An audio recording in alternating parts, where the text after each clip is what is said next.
Hey, what's up? It's your boy Greg, Dope Living TV. Hold on. Gotta get the prop here. The prop make it look good right now. I need that. You can hear it, but you can't. Anyway, Greg, Dope Living TV live. Hope everybody's had a great weekend. Uh, we're back. We're here. Might be having a little technical difficulties because I'm moving around, but we will see. The views that are expressed on this Dope Living TV live are not necessarily the views of Dope Living TV or its affiliates. Having said that, man, this is about you and your little egos. All right, we got to get over these egos, but I want a lot of women to comment on this, just so we can be clear, just so we'll know exactly what we're doing wrong. All right, why are men intimidated by a strong woman? And in this case, our case is a strong black woman.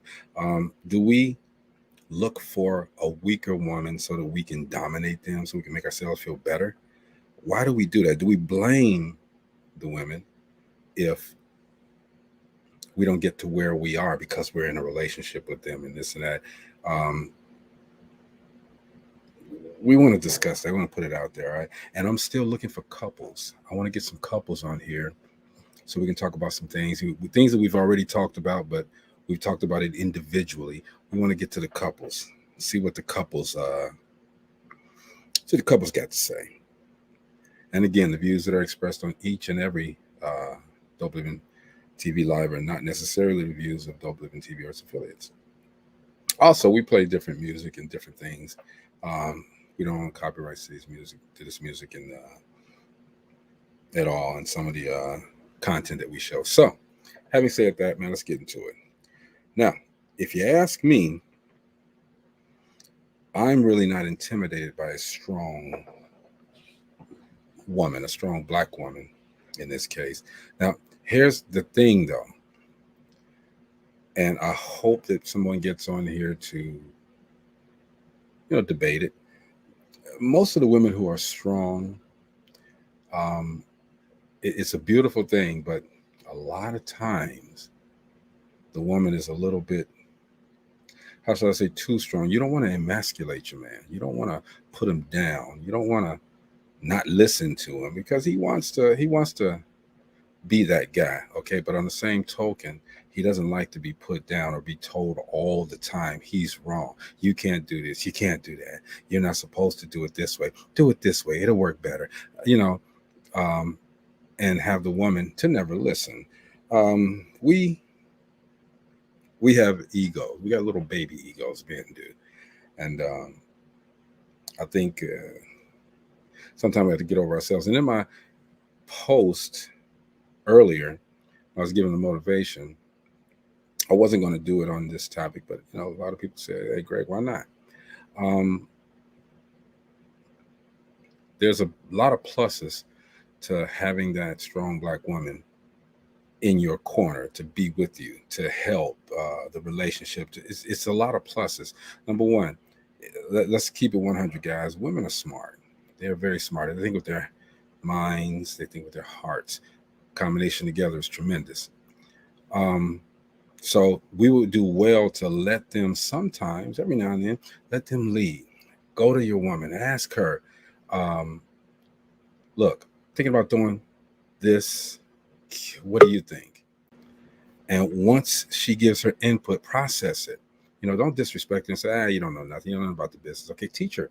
Show her your business, and I guarantee you, she'll have some things that she can say that will definitely uh, help you out. All right, everybody say what's up to Miss G. Hey. I'm, I'm hoping I don't have this stall tactics today with this internet stuff. Yeah, you were freezing up. Even, you hmm know, you are kind of freezing up. I'm still a little freezing. As long as you can hear the audio, though, I don't care. It ain't about me and my face. It's about, even though it is a handsome face, but it ain't about that. It's about us giving our thoughts, giving our opinions, teaching, educating. What you think about that, though? You read the post today. What did you think about that? Ooh, you trying to start a fight. Nah, I want. You know what? I think it's. somebody has said, "Oh, this is a man. This is going to be all about the men show and this and that." No, it's about teaching us men how to properly respect and include our woman. That's what this is about. And so I think this is a woman's show. Teach us. Show me how. So what do you think about that, though? Yeah, well, I don't know what you said because you lost sound. Really? You were doing this. I don't know. I don't know what's going on, but But go through it. my first thought when I read it was, whoo. First of all, what's a weak woman? That's the first and foremost. What is a weak woman? Is it that woman that says yes all the time, or the one that doesn't challenge anything in the relationship? That's the first question I had. And you're like this. I know. I'm trying to navigate. So this is where I have to switch stuff around. So keep talking though. Keep talking. I'll be right back. Yeah, so that was the first thing that came to my mind when I read it. And then the next thing was, the fact that men choose women. They choose women so that they could feel stronger and they could feel more superior. And as crazy as it sounds, it's absolutely true. It's absolutely true. So when that kind of brings me back to the video that you had, Greg, where the woman was talking about women with the six figures and take your six figure. Table. That kind of ties into it because she kind of is saying that he need to get a weak woman in order for his relationship to be the way that it is. And that's why I kept saying she kind of whack. Like, I don't like what she's saying. That's basically what she was saying in my eyes. Mm-hmm. That, you need to, the strong women, they're going to walk past you because you're too strong for them. They're going to go to the weak woman that's going to make them feel good. No, I agree. But, again, we only think one way. Men do. All right. And you said it absolutely right. And now I'm beginning to see what you said about that video, because and I pointed it out in my post. Men look for the weaker woman so that he can, rule. But how can you rule and try to better yourself and prosper, especially if you're in a relationship, if you don't have that partner that's going to be there, that's going to, when you mess up, mm-hmm. be there to catch you. You know what I mean? Mm-hmm. Yeah. And that goes, and it's not you saying this is a woman's show, but it actually goes both ways. Mm-hmm. Because if you're in that relationship where your partner, whether man, woman, or man, man, or woman, woman, if they're not challenging you in that relationship at some point, then there's something is wrong there. I'm just saying that at some point in a relationship, there should be some, where one is challenging the other on mm-hmm. their decision, because they're not going to be right all the time. And so if you're steady saying, okay, you're right, then you're not using your own brain. I think someone brought up in another show that sometimes people lose themselves in relationships. Yeah. You've lost yourself because you're not thinking for yourself. You're not, keeping your own feelings, bringing those out. You're not tying into the things that you want to do and the things that you like. Right. And that just brings on misery. It does. I mean, it really does. Everyone say hello to Marcella. Hey, Marcy. Yeah, it's crazy to me because again, bringing somebody into the fold, into your life like that, you're creating a partnership. You're supposed to be creating a partnership, and if it's not a partnership if one is trying to rule the other. Now I can understand. Okay, sometimes one is going to be right, sometimes the other is going to be right. Okay, but you brought up a great point. Always saying, okay, yeah, you're right. Okay, yeah, you're right. You know. Okay, you know, I'm gonna do my thing.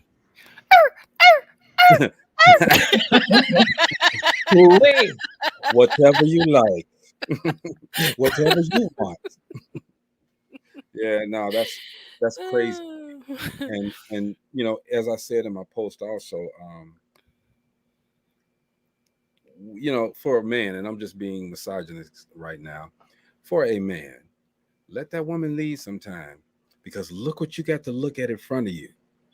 But you know what, Greg? Something that I don't know. I pay attention to this when I'm out in public, and I don't know why. It's just my brain, just my brain waves. But I notice couples when what their walking pattern, whether he's walking ahead of her or whether she's walking ahead of him or whether they're walking side by side, that does make a strong statement. And even though you may not realize it as a couple, it really makes a statement as to how that relationship is built. A strong social statement. Yes. So I notice it when I'm out in public, when I look around and I see who's walking in front, who's walking behind, who's walking side by side. And Robert and I walk side by side. You ever notice that sometimes when they are out, because I've noticed it too, sometimes when they are out and this, say the guy and the girls together and a bunch of guys come through, this guy starts doing these little childish actions. They move to the side or going around the girl, and, doing little silly stuff so that the guys won't think that he's really with her, or you know what I mean, and then comes back, and women, y'all not built that way. Y'all don't do that, y'all don't do that. Even if y'all cheating, y'all still maintain. Y'all right there, man, You just had to throw that in there, right? Even if y'all cheating. Other dude is just gonna have to understand, right now, chill out. It's this the dude I was telling you about. Okay, just chill out. But I don't think that it's. I'm not intimidated by a strong woman, a strong black woman. And when I say strong black women, because I think black women are the strongest. They have the greatest minds. They have the greatest resiliency. They got a lot of vocal, hell of a lot of vocal, but they're strong. And I understand even from the I'll call it the ghetto women to the classy women like yourselves, these women still got things to say. You know what I mean? Everybody say what's up to life. Coach Jeff Relaford. Hi, Jeff. What's up? Y'all see me in big glasses, a little suited and booted. I'm out here at gig real quick. I'm stepping away so I can chime in for a brief moment. Yeah, this a juicy one. This a juicy one, Jeff. I know. I know your time is probably limited, Jeff. So look, you've read the post. You know what the post is about, man. Speak on it. Hey man, I'm gonna tell you something. I kind of feel that, when a man is looking at that weak woman, you know what I mean? A lot of men do get intimidated by strong women because they feel that they can't measure up to what they're doing. Like, for instance, my good friend and business partner, very strong woman, but she's had men tell her a countless number of times that, they feel like they can't get on the same level as her. And she doesn't do nothing to bring them down. She doesn't do nothing to say, hey, I want you here and all that. That's just how they feel, because that's what they look at. You know what I mean? So yeah, that kind of sucks, right. But she do everything she's supposed to do. As a woman, she's supposed to make sure he feels comfortable. You know what I mean? He's okay with everything, making him feel like that he is a man and that he can contribute and do. But they just feel like that they can't measure up. Yep. And that's such a true statement. But I think it has a lot to do with our, the upbringing. Like, that's from the beginning of time. The man's place is the breadwinner. He's supposed to be the head of the house. The woman is supposed to be, cooking and taking care of the kids and taking care of the house. And so that's something that was embedded in us growing up. And so, I just feel like women have evolved from that, but men have not. And about that though too, while women have evolved from that, women, they want that same man, You know what I mean? That strong man that could be the provider, the breadwinner, the one that could go ahead and conquer the world for them. Women still want that. But then it's like, yeah. men look at it and they be like, well, if you telling me that you can conquer, be Hercules, and all that other stuff on your own, where do I fit in that mix then? If you telling me that you can do all of that and more, because women, they say, I can do bad all by myself. All right, if you can do bad all by yourself and you can take your business handling, go ahead. Where do I fit in that though? And see, Water Babe makes a great statement right there. Insecurities, okay. And by the way, this I got you, Marcy. This okay, guy, I'm gonna find it. He's gonna come on the show one day. He has an interesting story. I need everybody to hear it. Okay, so we're gonna set it up so he can come on one day. We're gonna spend some time with him. All right. Lorraine says a man like that will miss out on what could be his yoke. Absolutely. Go ahead, so. Who, me? Marcy. Okay, I'm in agreement with Gina as far as how it used to be with the woman in the kitchen and taking care of the children. And now, like she said, how the women have evolved and we're going through the glass ceiling. We're being educated. I remember in my 20s, there was a group, it was a lot of us from my job, and we were just talking, single and stuff. And I made the comment, I'm making my own money. I'm paying my own bills. I'm taking care of my son. So, you know, and the guys stopped me. They were like, time out. Don't ever repeat that to a guy, because that would scare the crap out of a guy. And fortunately, I'll put it like that, I've been single since my 20s. After I left my husband, I've dated, but I've had to do all of these things. Also, because of the history of the African-American community, how a lot of our men have been institutionalized and things like that. The women have had to come up and do these things. Then we've had, whereas a lot of young people, kids were having kids, and they didn't know how to raise their children, and the men were not in the families. So some of these guys out here were not raised properly because they were raised without a man in the family. So they were used to a lot of mamas, boys, and moms trying to raise boys, but coddling the boys. So it's like, then you have a woman out here coming in, you know, like, okay, wait a minute. You used to playing your video games all day, having a little job, mama taking care of you. Now you have this woman that might be educated. She's got a good job. She's an executive or whatever. And it's like, so now you're intimidated because it's like, well, wait a minute, because she's telling you, hold up, you're not paying my bills. You're sitting on the couch all day. And so they can be intimidated, you know, in that manner. But we as women, like I learned early, we have to kind of sit back and let the man be the man. It's okay for us to be executives. It's okay for us to be educated. It's okay for us to make more money, but still we have to let the man be the man. We're here to be equals. You know, and to be one. Teamwork. Not one over the other, or to work together as a team and to be unified. Okay, let's get Dr. Jordan said, men always want a woman who is needy. The point that she's making here is, this is the 21st century. We aren't needy anymore. That's true. That's so true. Where they have it. And where's this other one? She says, do all and be all. Now they're intimidated, shaking my head. Now I'm going to say this, though. Go ahead. No, go ahead and read that comment. Go ahead. Listen, before we move on to Lorianne's comment, I just want to say, in reference to Dr. Jory, we have a word that we use as women, Dr. Save a Hoe. Right? We have that word that we label men. Because it's exactly what Dr. Jory said. They want the needy woman that they could come in and feel like, hey, I helped her do this, and I'm a strong man. That validifies them. But he actually does that, though. He does come in and do that, all right? That's captain, by the way, not doctor. Regardless of what a man has. Didn't I say captain? Yeah, you said doctor. Oh, it's captain. Lori Smith says, regardless of what a man has, she still like him to lead with her right at his side. I'm in agreement with that. I agree. Go ahead, Joe. Okay, I want to say this.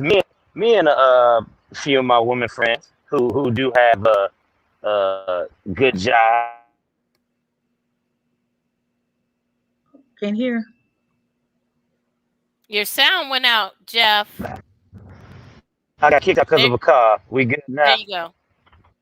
Start Okay. over. So me and a few of my women friends who do have jobs, who who have broke that ceiling, that glass ceiling and everything, those stereotypes and all that when it comes to women. We had a real good talk one day, and we talked about the feminist movement.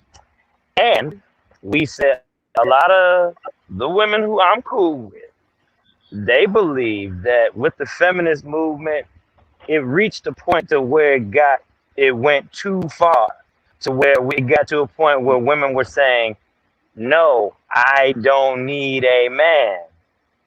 And the thing is, we did reach that point where while the women were saying, I don't need a man for this, I don't need a man for this, because men are no good, men are all dogs, men are this, men are that. When you start seeing that in media, when you start seeing that in movies, songs, and all that other stuff like that, where everybody talking about how they trying to do their part so hard, how everybody talk about, I'm trying to sacrifice this and that. Everybody trying to sacrifice when they trying to work for the greater good. You know, it's not just one-sided. You know. Absolutely. You know what? I want to touch on that because I can remember that when that feminist movement was it was way up there, and we did feel like, you know, this is too much, you know, this is taking things too far. There was a point where I think that women wanted to have some independence, and that feminist movement kind of pushed it in that direction, but then it was just, like I said, going way out. But you know, I feel like I'm a strong woman, and I feel like, and I have said I don't need a man. I have been that person to say I don't need a man, but it wasn't because I don't want a man. It was because I wanted a man to enhance what I have, and not, you know, overpower me. Well, don't say I don't need a man everything. then. Right. I was just going to say that. Don't say you don't need a man. Yeah, and that's absolutely right. I never felt like, I think, you know, my thought is God put men and women together, that, you know, everyone should have somebody. That's how he created us. Where, you know, a man he took the rib out of, you know, that's what we were made from, out of Adam's cage. Yeah, and sometimes I want man back. So not necessarily I don't need a man in that sense, but I don't need a man to make me whole in that aspect of it. And so when I was dating, it was more of, I was just very picky. Like, this is the kind of life that I live. You don't have to make more money than me, but you do have to enhance the relationship. And that's what a relationship is about, enhancing each other, not someone taking care of the other person, not someone making someone else happy. You can't do that. But it's about enhancing the relationship.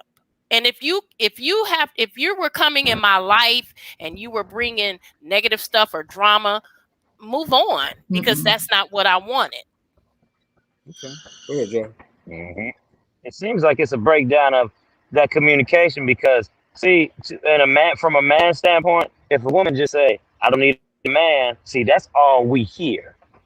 So then we have time to think about other things involved with that encompass that. See, a big thing is exactly what you said, Jen. That's what needs to be expressed to us. See, oftentimes that's not what expressed to us. What's really on your heart, how you feel, what really wants to be said, it don't come out that way. It don't come out that way until, let's say, we have a conversation like this, where the four of us are on here, where we can gain some understanding. Or by the time we get to a point to where it may be a heated argument, or somebody just pushed to a limit, then that stuff comes out. Even in dating, a lot of times that doesn't come out. In dating, it doesn't come out a lot. So unless you're being very specific and key and honing in on what it is that you want, that has to be said and has to be known. And on a man's point too, it goes both ways. And see, Jeff, you made a point about, and let's everybody say hey to Suzette. Hey, Suzette. You made a point about what's up, girl? Everything's everything. Everything's everything. You made a point, Jeff, about it's being you wanted to have the women wanted to have their way. They wanted to be I'm a woman, hear me roar, but y'all sometimes y'all do it a little bit too much. Y'all roar a little bit too much. Okay. I'm just saying you push that guy away. It's not that we're intimidated. It's just that I know I roar. We don't want to hear it, And I'm not going to deny it. I roar really, really loud. Come on, girl. And so me personally, I've developed peace in my life. So when you come to me and I'm asking you, I'm trying to include you into what I do and I'm trying to learn what you do. But when you tell me, well, no, I wouldn't do it this way. You're wrong. Okay. I think this would work better for you. And give me the reasons why. Just don't say it, and don't get mad when I say why. Why would this work better? Why? Just in the delivery. Find my finger. There it is. It's just in the delivery. It's the way people say things. I can say, "Shut up, Greg," or I can say, "Shut up, Greg." Go on somewhere. It's two different ways. It's two different things. It's in the delivery. But you know what?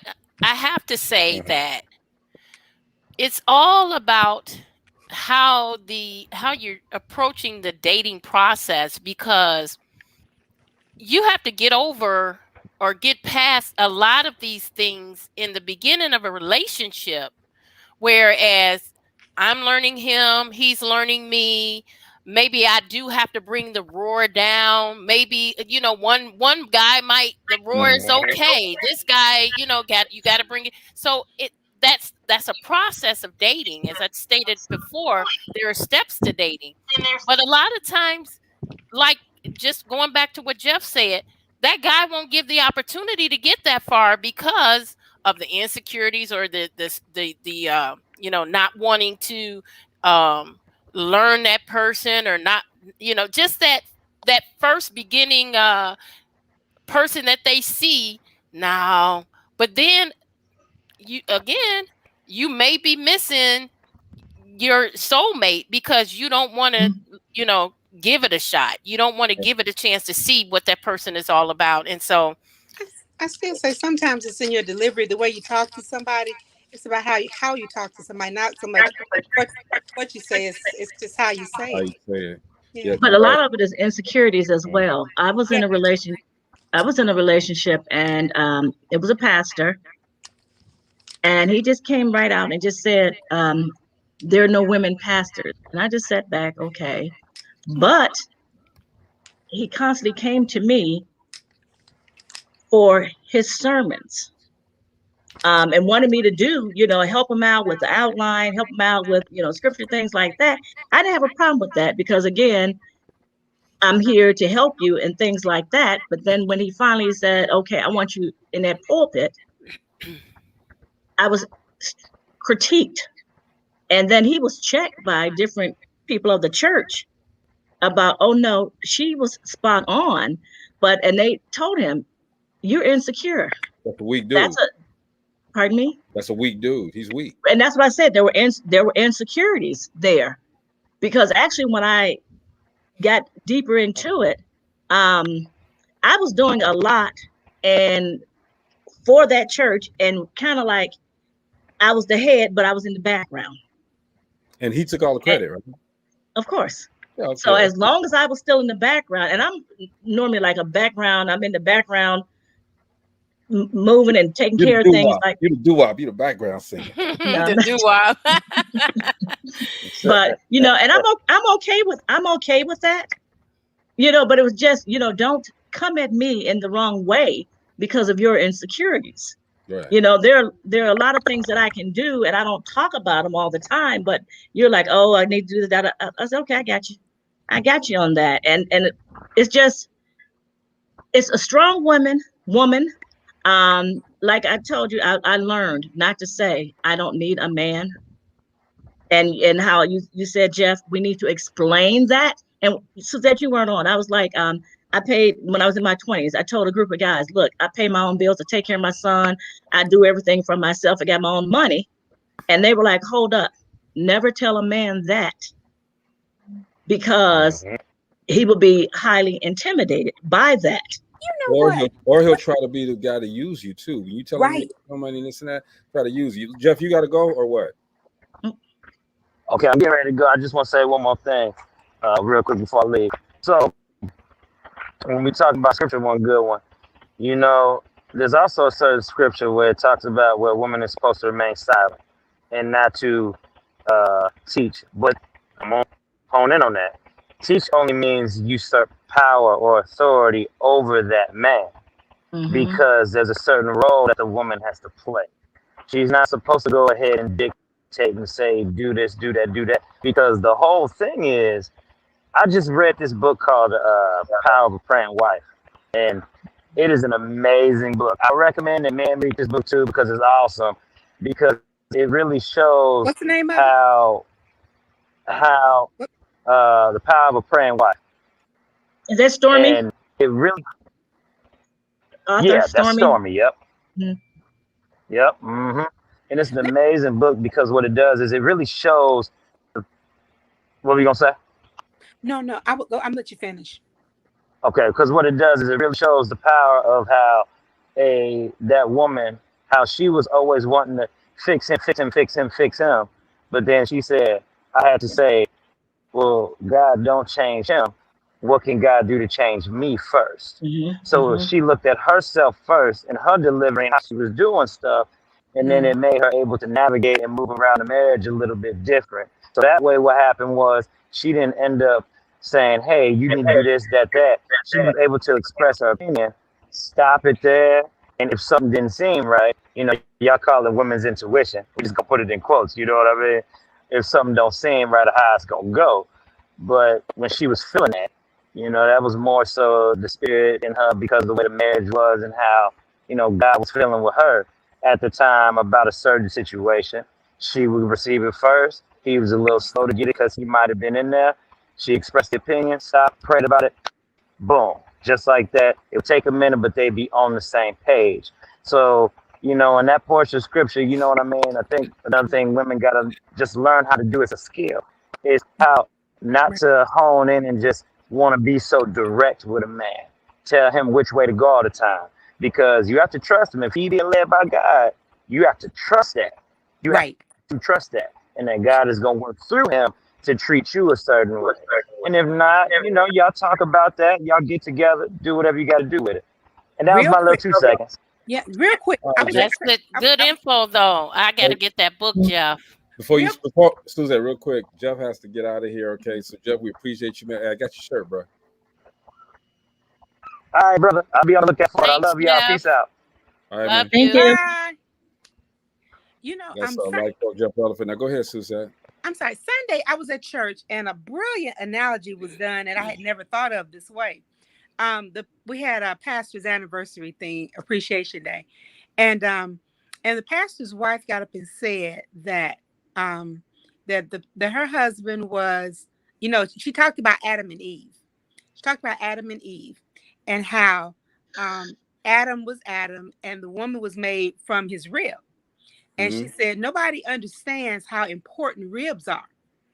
It was made from said it's a protective thing. It covers your heart, covers all your internal organs, helps you to breathe, protects your liver, and you know, and it helps to just hold up the whole body.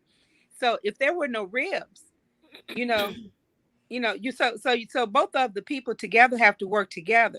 And I thought that was kind of brave. I said, sure it do, don't it? But if you're made from a rib, you're there as protection. You're not there as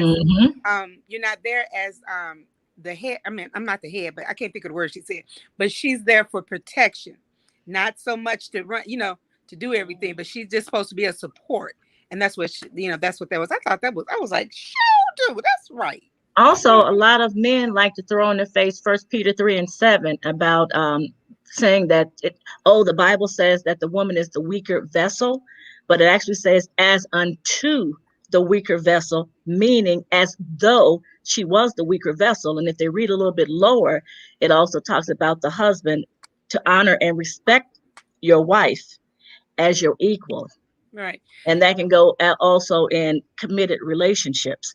But I've heard that too. That but the rib cage, because it could protect your heart. Right. And she was saying that y'all say hello to Nyla. Y'all say hello to Maurice. Hi, Nyla. Hi, Maurice. What we see Maurice is saying, hey, Maurice. Hey. Oh, hey, Nyla. Hey, Nyla. I like your hair. Cute. Hi. Thank you. You're welcome. How you doing? You doing okay? Miss Nyla? I'm good. How are you guys? Okay. Good. But we were worried about you. You guys are kind of glitching, so sorry. And so are you, bro. Yeah, but I thought that was kind of... I'm good. I just been having a lot going on this past week. Okay. Good things, not bad things. I'm just been really busy. Good. Yeah, but I thought that was kind of deep. I'm like, man, that is really something, because she said that after that she talked about how the two together have to work together. You know, because he would have not have been the strong person he was if he didn't have the protection. You know, so I was like, okay, I got to bring that up the next argument. I mean, the next. That's real good. The next argument. Yeah. Discussion. Honey, we discuss is hard, honey. We love hard and we discuss hard. This is Hey, Maurice and Nyla. She come back all late. Hey. Maurice looking at the road. We ain't nothing but the radio to him. That's a good thing. You need to keep his eyes on the road. Keep your eyes on that road now. That's right. We don't want no casualties. I'm just glad, even if he not the meme today, it's another man on here with all this estrogen rolling around this page. Man, go ahead on. Yeah. You know what I mean? Nah, saying, nah, I mean. Look at Nyla's cute hair. Girl, you look like you. Well, you lucky Dr. Jory not on, because you wouldn't y'all neither one of y'all will stand a chance. Dr. Jory, that's my heart right there, man. But look, man, that lady comes 100. I'm saying that y'all don't, okay, but she got a different kind of 100. All right?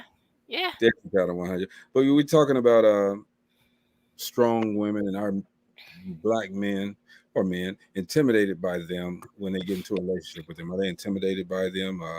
Do we as men seek out a weaker woman so that we can But guess what? Guess who the most many of them say the weak woman is? The Caucasian woman. But see, that's changed. They say it's the Caucasian woman. That's changed as well, because these Caucasian women have been around black women too much. They didn't change the game. You know, they getting the big booties and that BBL, baby. And they come in here like, what you gonna do for me? What you do for me? Gina, you brought that up, Gina, about that. And I've heard a lot of men in the day say that. And I had someone close to me. That's all they dated, Caucasian women, and that's what they were saying, because I can do any and everything. But in the relationships that I saw, they were bossier than the African American women, and I just didn't understand that, and to me, I thought it was more of, I thought I had a trophy or something extra special, and I told this person, I don't care who you date them for who they are and not the skin color.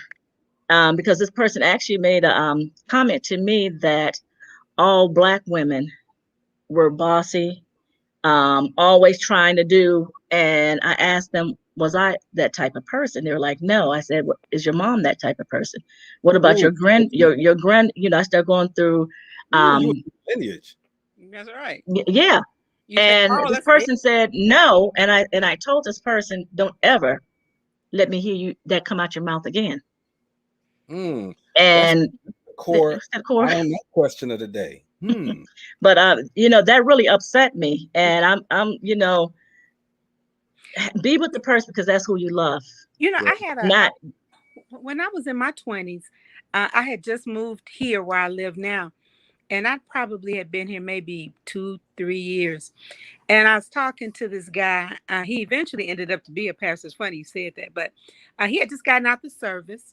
And I believe I've always worked 2 jobs. I can't remember if I believe I did work 2 jobs. I was working 2 jobs.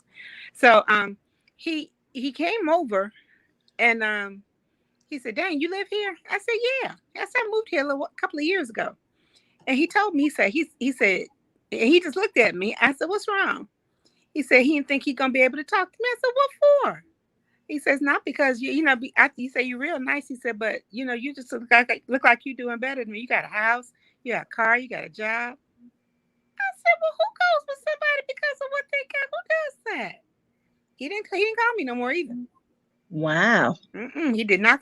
And for him to voice that and to say that, I'm just like I'm like Tabitha.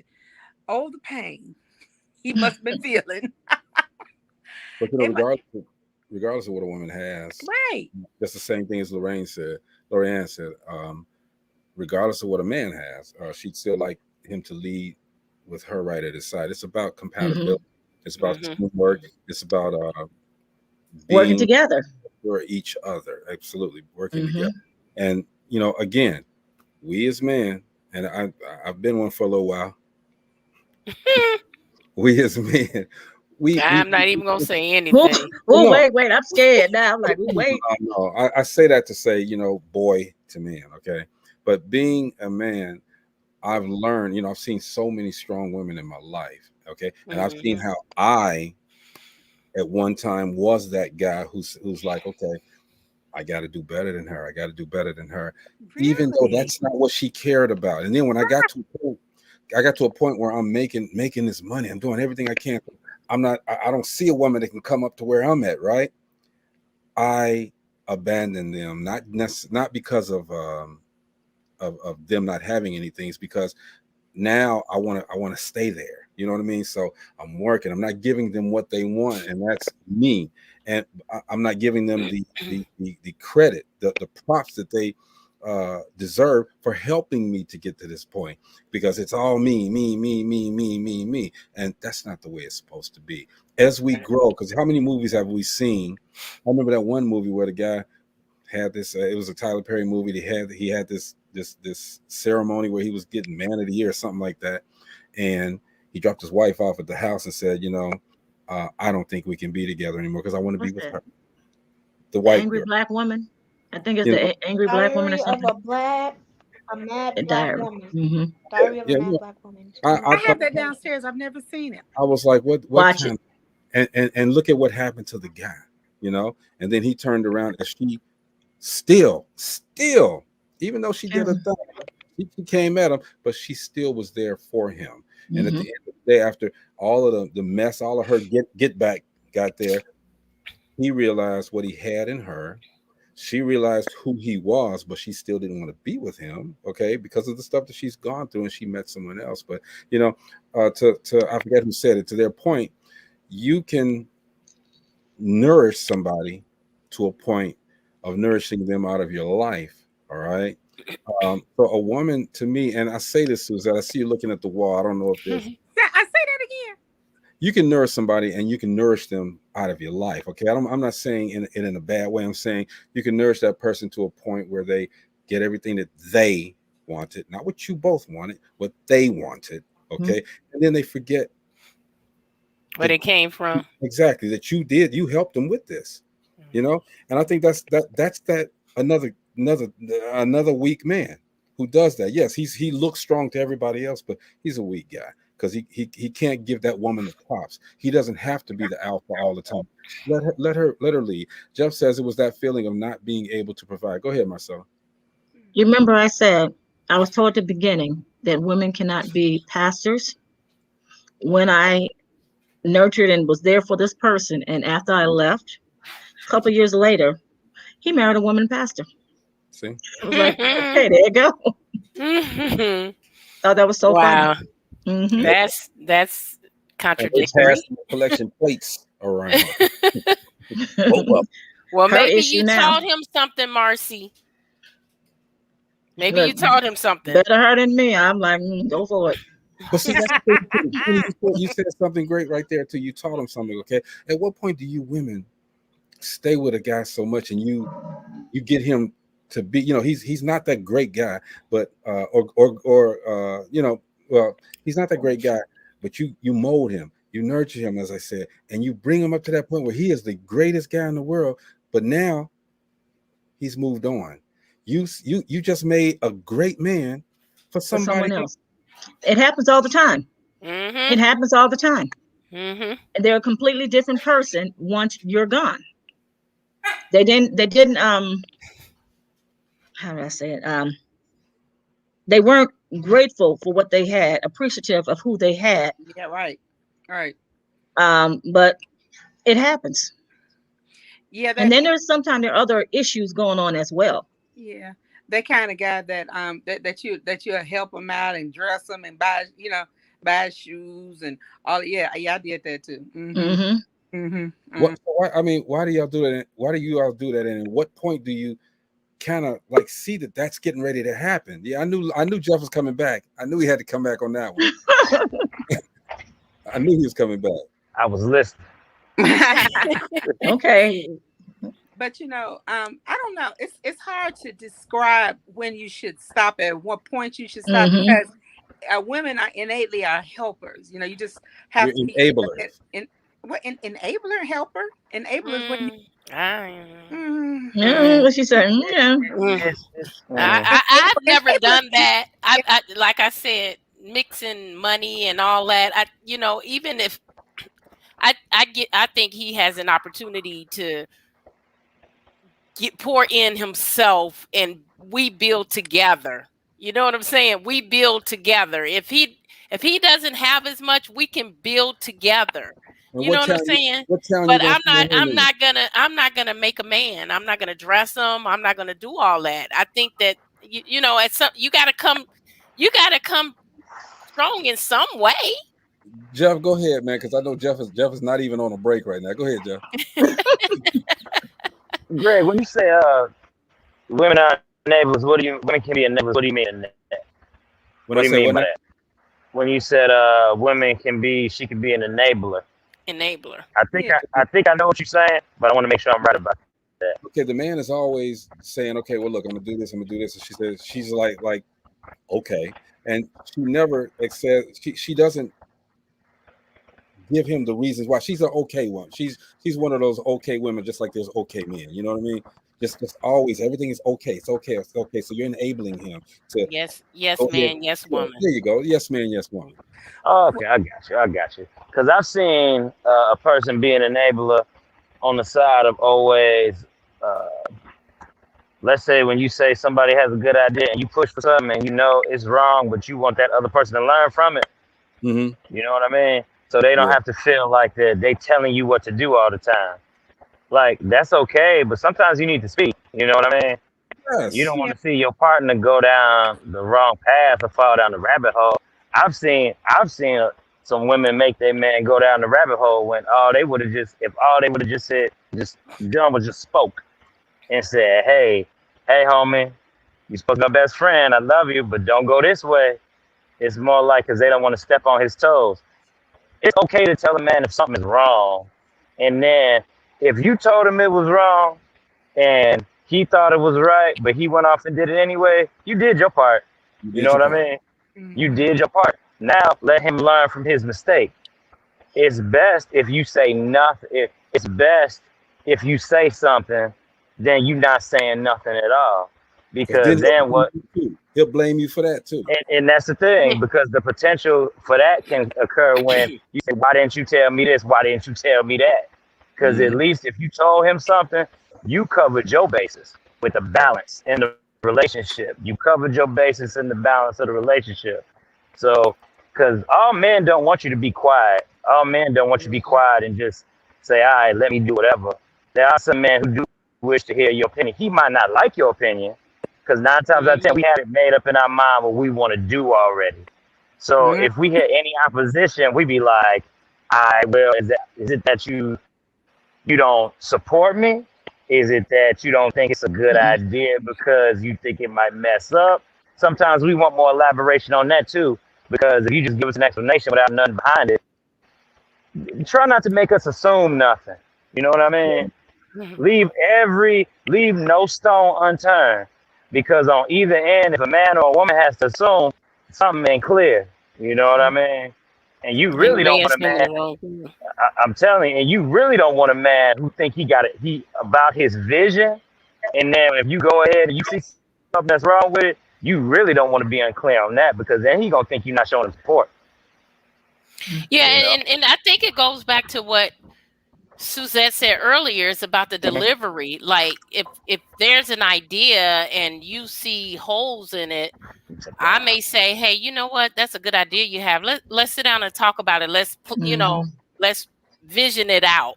And then it doesn't come across that you're saying, I don't support what you're doing, or, that's whack, or, what you're doing doesn't make sense. Let's talk about it. And sometimes you can sit and talk about that idea and bring up some things that he didn't think about.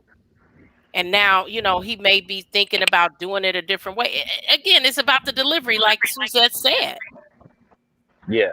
And that's what makes a good partnership. Yeah, you have to be able to know. I think too, you have to really know your partner. You have to really know how to talk to him, because I know, and it's only because people come from different backgrounds and different stuff. Everybody got different bags, But when I was married, though, my ex, I didn't work for like 8 years, so I felt like I was supposed to do everything, and we had an old school relationship. You know how Gina was talking about not mixing money. Well, we had an old school relationship. He was like, he would come home and then he was like cashing his checks. I didn't understand that, but he didn't have a checking account. So I said, you need a checking account. So he opened up a checking account. So I said, well, okay, what we gonna do? He said, just do everything. Just give me a couple of dollars and you just run the house. And that's what I did. But in doing that, like I tell people, if somebody gives you that type of responsibility of maintaining their check, something that they've worked for, you have to take care of that. You cannot, you can't fart that around. Oh yeah, I did, because I would never want nobody to do me like that. So everything was always taken care of. Had good credit score and everything. You can go anywhere you want, get whatever you wanted. But that was because of the household. Now I knew he was a drinker, but I did not know he was a drugger. But and I do believe that everything that I did, I prayed about it first. I just didn't run off and go do it. I sat and got still a little bit, and so I can listen and hear what it is I'm supposed to do. Yeah, but a lot of things aren't set up like that anymore. Let a man go give a certain woman a check. And I'm talking a whole. A lot of things not set up like that anymore. Like, I know a relationship like that, and it went the wrong way. Yeah, I mean, you that's real old school, because I know someone who relied on a female, and they were giving them their money like that. She took the money and bought her a house, put her name on the house. So that things are way different these days. So the relationships are different because of it. Yeah, and it goes back to what I said. You have to really know who you're with. He didn't. He did not have like credit. He didn't have a car, but he made a lot of money. I didn't know what he's doing with the money. That's what he's doing with the money. So the first new car he ever had was a car that I bought, and I say I bought because he didn't want no part of nothing. He was just glad to drive a car. It was crazy. You bought the car for him? It drove me bananas, because I don't want to be doing stuff that you don't want me to do. But you need to give me good question, Greg. Yeah, I still want to know. You bought the car for him? Listen, I'm listening. Listen, we went to go get a car. Yeah, we went to go get a car. I saw one that I liked. I came back home. I said, hey, I found a car. He said, well, what happened? I said, well, they told me how much it was, and I just wanted to come back. He said, why come you didn't get it? I said, you ain't seen it. I said, you ain't seen it yet. Well, you could have went ahead and bought it, and I could have came just signed for it. He just didn't care. I should have took that as a clue, because anytime you got to pay for a car, you want to see what you're getting first. That's the core realization moment of the day. I'm telling you, because that does give some red flags when somebody is saying, because those are big ticket items that a couple make decisions on. I'm not gonna go out and buy a house and be like, hey, baby, I bought a house. Yeah, but like I said, come back with a hey, baby, we got a new car. Like, who does that? That's a conversation right there. I did not. I felt very uncomfortable doing it, and I told him. And he said, "Well, anything you do is but all she right." did it. So I went on back out there, and I showed him the car. And that's crazy. He signed his name. He was grinning. Yeah, you didn't see those flags, Suzette. I did not. I didn't. Listen, because his father was like that. So then, to me, I don't want to be. I don't want to hurt your feelings, but that sounds like you were an enabler, like Greg said. To me, like that's enabling in a relationship. I did not know. I called myself helping because I didn't work. So I was just. You didn't work and you bought the car? Yeah, it was his money. Jeff. It was his money. I don't want to do it now, and I didn't want to do it then. Every car that we had, I bought. So he missed the point. She said it was his money. Huh? Well, I'm gonna say this: the last woman that I was with, she had the mentality of, as we got deeper and closer together, she wanted to. If we ever got married, she said she wanted to manage the money. Oh, you know what I mean? So was it a situation where you were managing the money and then you saw that, okay, well, he's saying go buy this car and y'all both come to the decision that it was enough money to buy the car, or did he just give you the money and just go say bye? It was just like I was his mother. Oh, geez, phone drop. Whoa. That's a whole nother show right there. Do that again, Jeff. Do that again. That's not good. That's not good. No. That's not good. I was 32 years old, and I thought, I'd seen people do that before, and I had a couple of uncles that was like that, so I'd seen that before, and but yeah, I bought everything. When I was out and I thought a suit was good looking, I bought it. Now, let me ask you something. It just a question came to my head. What did he buy? She said he ain't buy nothing. But I have a question. You weren't working, and all of this was with his money, correct? Right. Okay, so that's a little bit different. Mm-hmm. Whichever way, yes. So that right there is a little bit different, but that still was like mothering him. Yeah, and I told him, I said, don't you want to come and look at the car? He said, no, that's okay. You can go do it. Did you think he might have felt that might have been some type of balance? Because if he went out, but you said he didn't buy nothing. Nah, just cancel that out. Because if the man would at least buy him some shoes, a hat, or something, it would be some type of balance for him to say, all right, baby, go out and buy this with the money. You know what I mean? But if something he just wanted to do it. That's an interesting dynamic, Suzette. I bought coats. I bought hats. Dude ain't bought no shoes. When I was watching the underwear look crazy, I bought underwear. I bought anything, a vest. I bought jeans. You bought this just work. Is that all he did was just work? He just worked.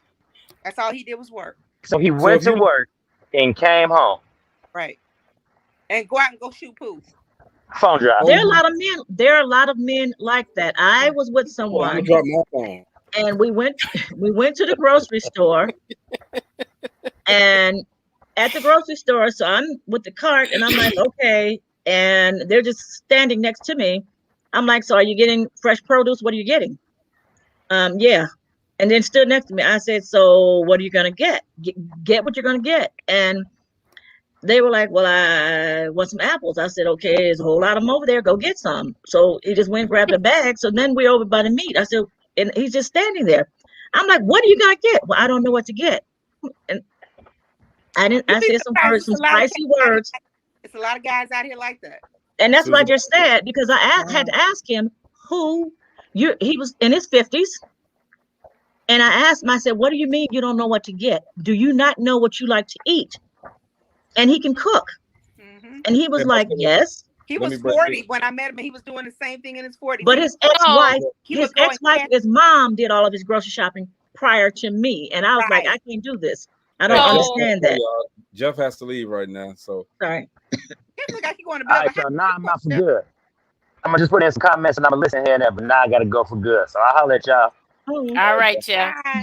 bye-bye. My question is this the reverse of the conversation we're talking about? it's another dimension, ain't it, Gina? I'm telling you, I'm in That's awe. what I said. That's a whole nother show. I'm in awe because when we got divorced, he had no idea of what bills we were paying, and it was because I'm gonna tell you why.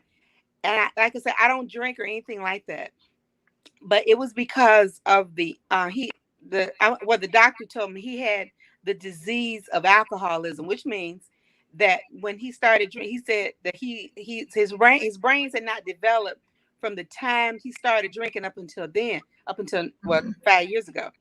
He still think that things had like 1968 prices when he was 19. Okay. You know what? Hey. That's different. I got one comment for this dude. One comment. Yes, Randy Watson. That boy is good. But let me say this though. Let me tell y'all. If he was somebody like that, it is tiresome. Mm-hmm. It's tiresome because you're taking the whole load of the relationship. Pretty much tiresome. And like I said, I made sure that he had $600-700 every 2 weeks. He didn't pay bills out of that. He paid no bills out of that. He went, and I guess he must have been drugging and drinking and gambling it up, because I know one time, I think it was like 2 days. I said, "Look, what you doing, dude?" I said, "You buying? You aren't buying nothing. What are you doing? What are we doing?" Well, and that's when the drugs got really bad, because he could not justify what he was doing, with his money and stuff, And I told him, I said, "Well, it's your money." I said, "But we still got a house to maintain." So at that point, he stopped. According to the doctor, he kind of forgotten about what marriage was, and he was really believing that his sisters and his brother were his family, even though we were here. His sister and brother were his family, so it was like a mental thing. We're going to pray for that. Normal. But I didn't know about the mental thing until after before we got divorced. So, but you know what? A lot of wives do shop for their husbands. Mm-hmm, and not all the time, but like, okay, he needs some new underwear. I'm out shopping. I'm gonna get that. So for me personally, I don't see anything wrong with that. I do that now, especially if he's everything.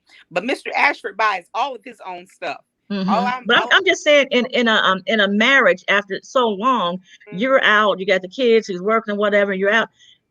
Oh, my baby needs some new underwear. I'm gonna get it, put it in the drawer, or whatever. I don't see anything wrong with doing that, and because that happens both ways. Mm-hmm. Yeah, but Nanny says that she's attracted guys that let her control a lot of things. Good for you, Nanny. I appreciate that. I don't see anything wrong with it. It works for her and him. Mm-hmm. I think I make good decisions. I know I'm aggressive. Okay, and that's all fine as long as it's working for both of you. It's working. It's working for right. Yes, I'm with that. Look, I got this video I want to show you guys. Okay, it's about the type of woman men are intimidated by. It's just one man's opinion. Y'all check this out. DopelivenTV Live. We'll be right back. Team Jackson, what's happening? So I've been doing live chats over the last few weeks for various people, man. And one of the questions that keeps coming up is are men intimidated by fill in the blank types of women? Strong women, independent women, successful women, you name it. And the truth is this: most men in general are intimidated by women that are above average and know that they're above average. And both are equally important. I'll explain that in just a minute. But it's not so much even the woman that's intimidating. It's the things in a man that has to change, that has to grow and develop in order to love that woman correctly. The bad habits he has to break, the indulgences of the world he has to detach from, all of that.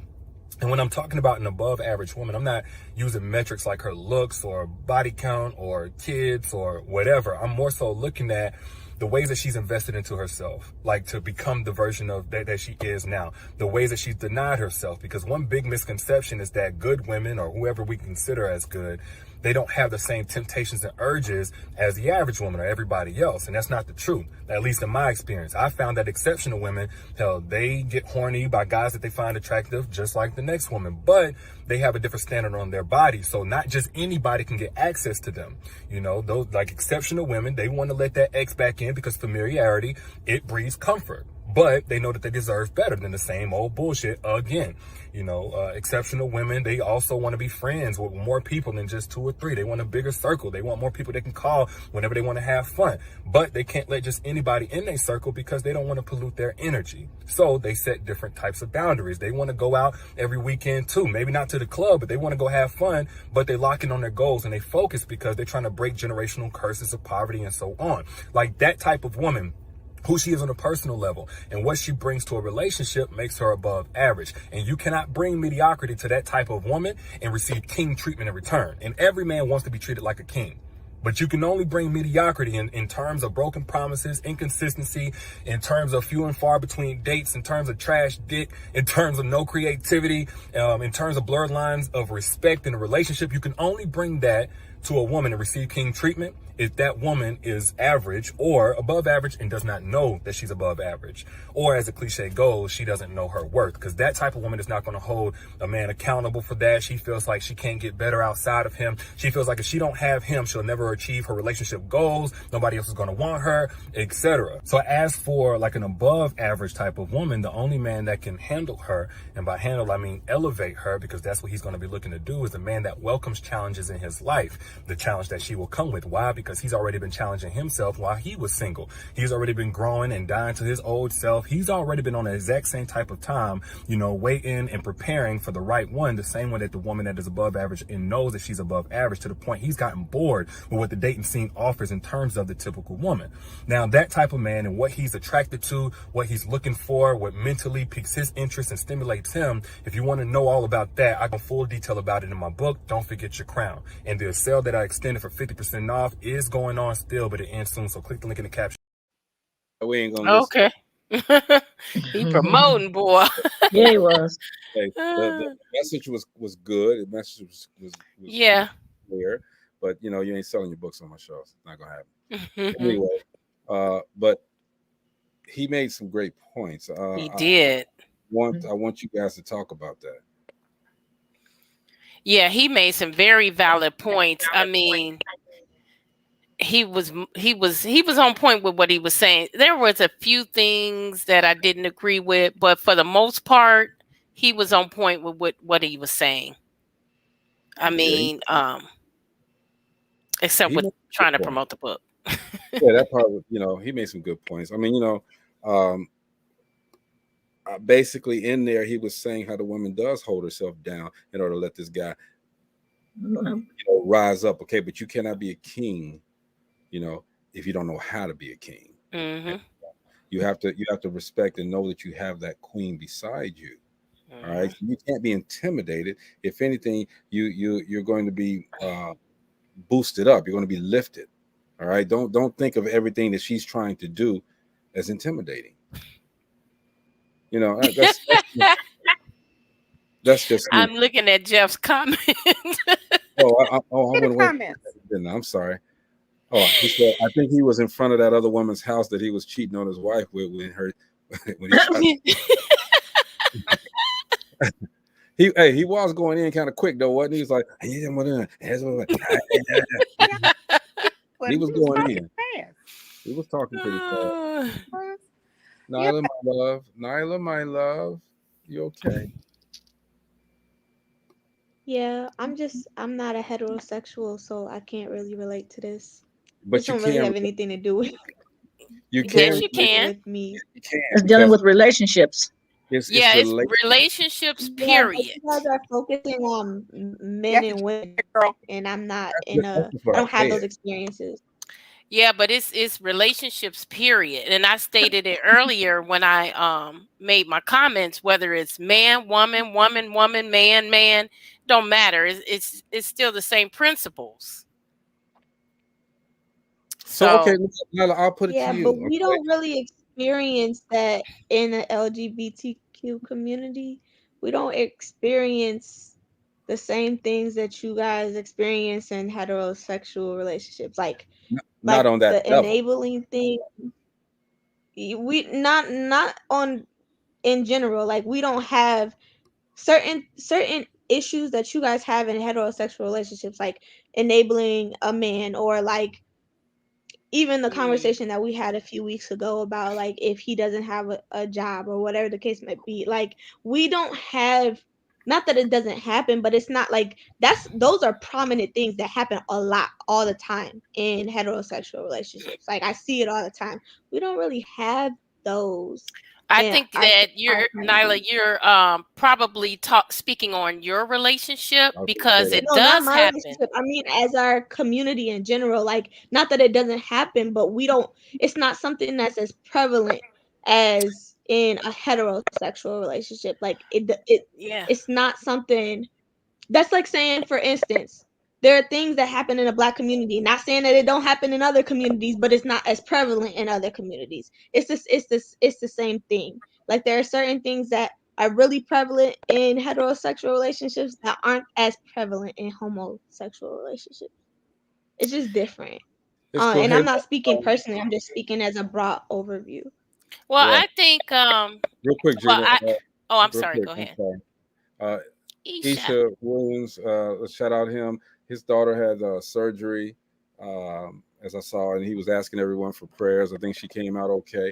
Awesome. Him being a father, he was a little worried, though, of course, as we all would be if our child had to go under the knife. Shout out to Isha. We're still praying for you and the family, man. Yes, absolutely. What I was gonna say on that, based off of what you said, Nyla, I know quite a few people in same-sex relationships, and I see the same issues. Man, I see the same issues. I have a family member that I know. There's one relationship I know of that her girlfriend beats her. Like, I'm like, we two women, we gonna fight like two women if you hit me. And so, there's a lot of that in that type of community. I used to work with having deal with that as far as domestic violence education, and the majority of the clients were from it's more prevalent the LGBT like community. They're the same sex, so it is more prevalent. Because, like you said, like if somebody hit me, we the same. We're both women. Like, yes, okay, you can be a man. I'm coming back at you too. Now, look, don't hit me. Okay, don't I'm do gonna that. find something to hit you with. A mace. Hello. And look, look. None of y'all women, look, y'all talk all of that mess. Okay, if he hit me, I'm gonna knock him out. Y'all ain't gonna do nothing. Shut up. Ask one of my exes about that iron skillet. I'm not come out with my fist, but I'm gonna find something. You will get something. Iron skillet, girl. Iron skillet. A cast iron. So you ain't never seen me. You say grit ball. We gonna be playing grit ball. Okay, I'm gonna make some nice hot grits. Okay, I'm like Al Green, and we gonna that Al Green. I'm not a fighter. I don't do that. But I'm gonna come back at you. Y'all come on with all of that. Y'all ain't doing nothing. Greg is talking mess, y'all. As always, Greg is talking mess. Y'all gonna sit down and y'all gonna be like this. Oh, why did you hit me?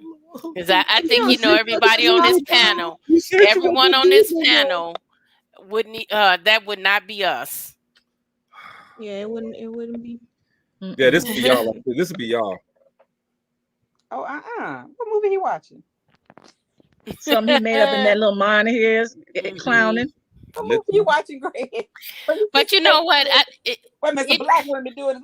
What movie you watching? Across the board, all relationships have their issues, ups and downs. There's going to be differences within the relationships.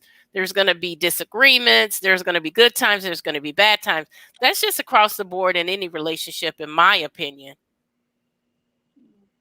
I agree with you guys, and I joke a lot about it, man. But the thing is this: when we get into these relationships, regardless of what type of relationship it is, we wanna be together. We want to communicate. We want to cohabitate. We want to grow together. That's the biggest thing. All right. And ladies, don't emasculate your man. Don't, let him be who he is. You hate the word emasculate? No, I hate to see women do that to men. They do it all the time, man. Oh my God. He don't want none of those hot grits. Nah, just spoke his thought. Go ahead, Nyla. I take back what I said because I started thinking about what Gina said, and I take back what I said because I did have. Well, I can't speak for everyone, but I have a quick story. So I was in a relationship, and it wasn't like Suzette's at all, but it was kind of similar in a sense that. So I had started working. Well, that person I was with through like college when I was like we went to college together.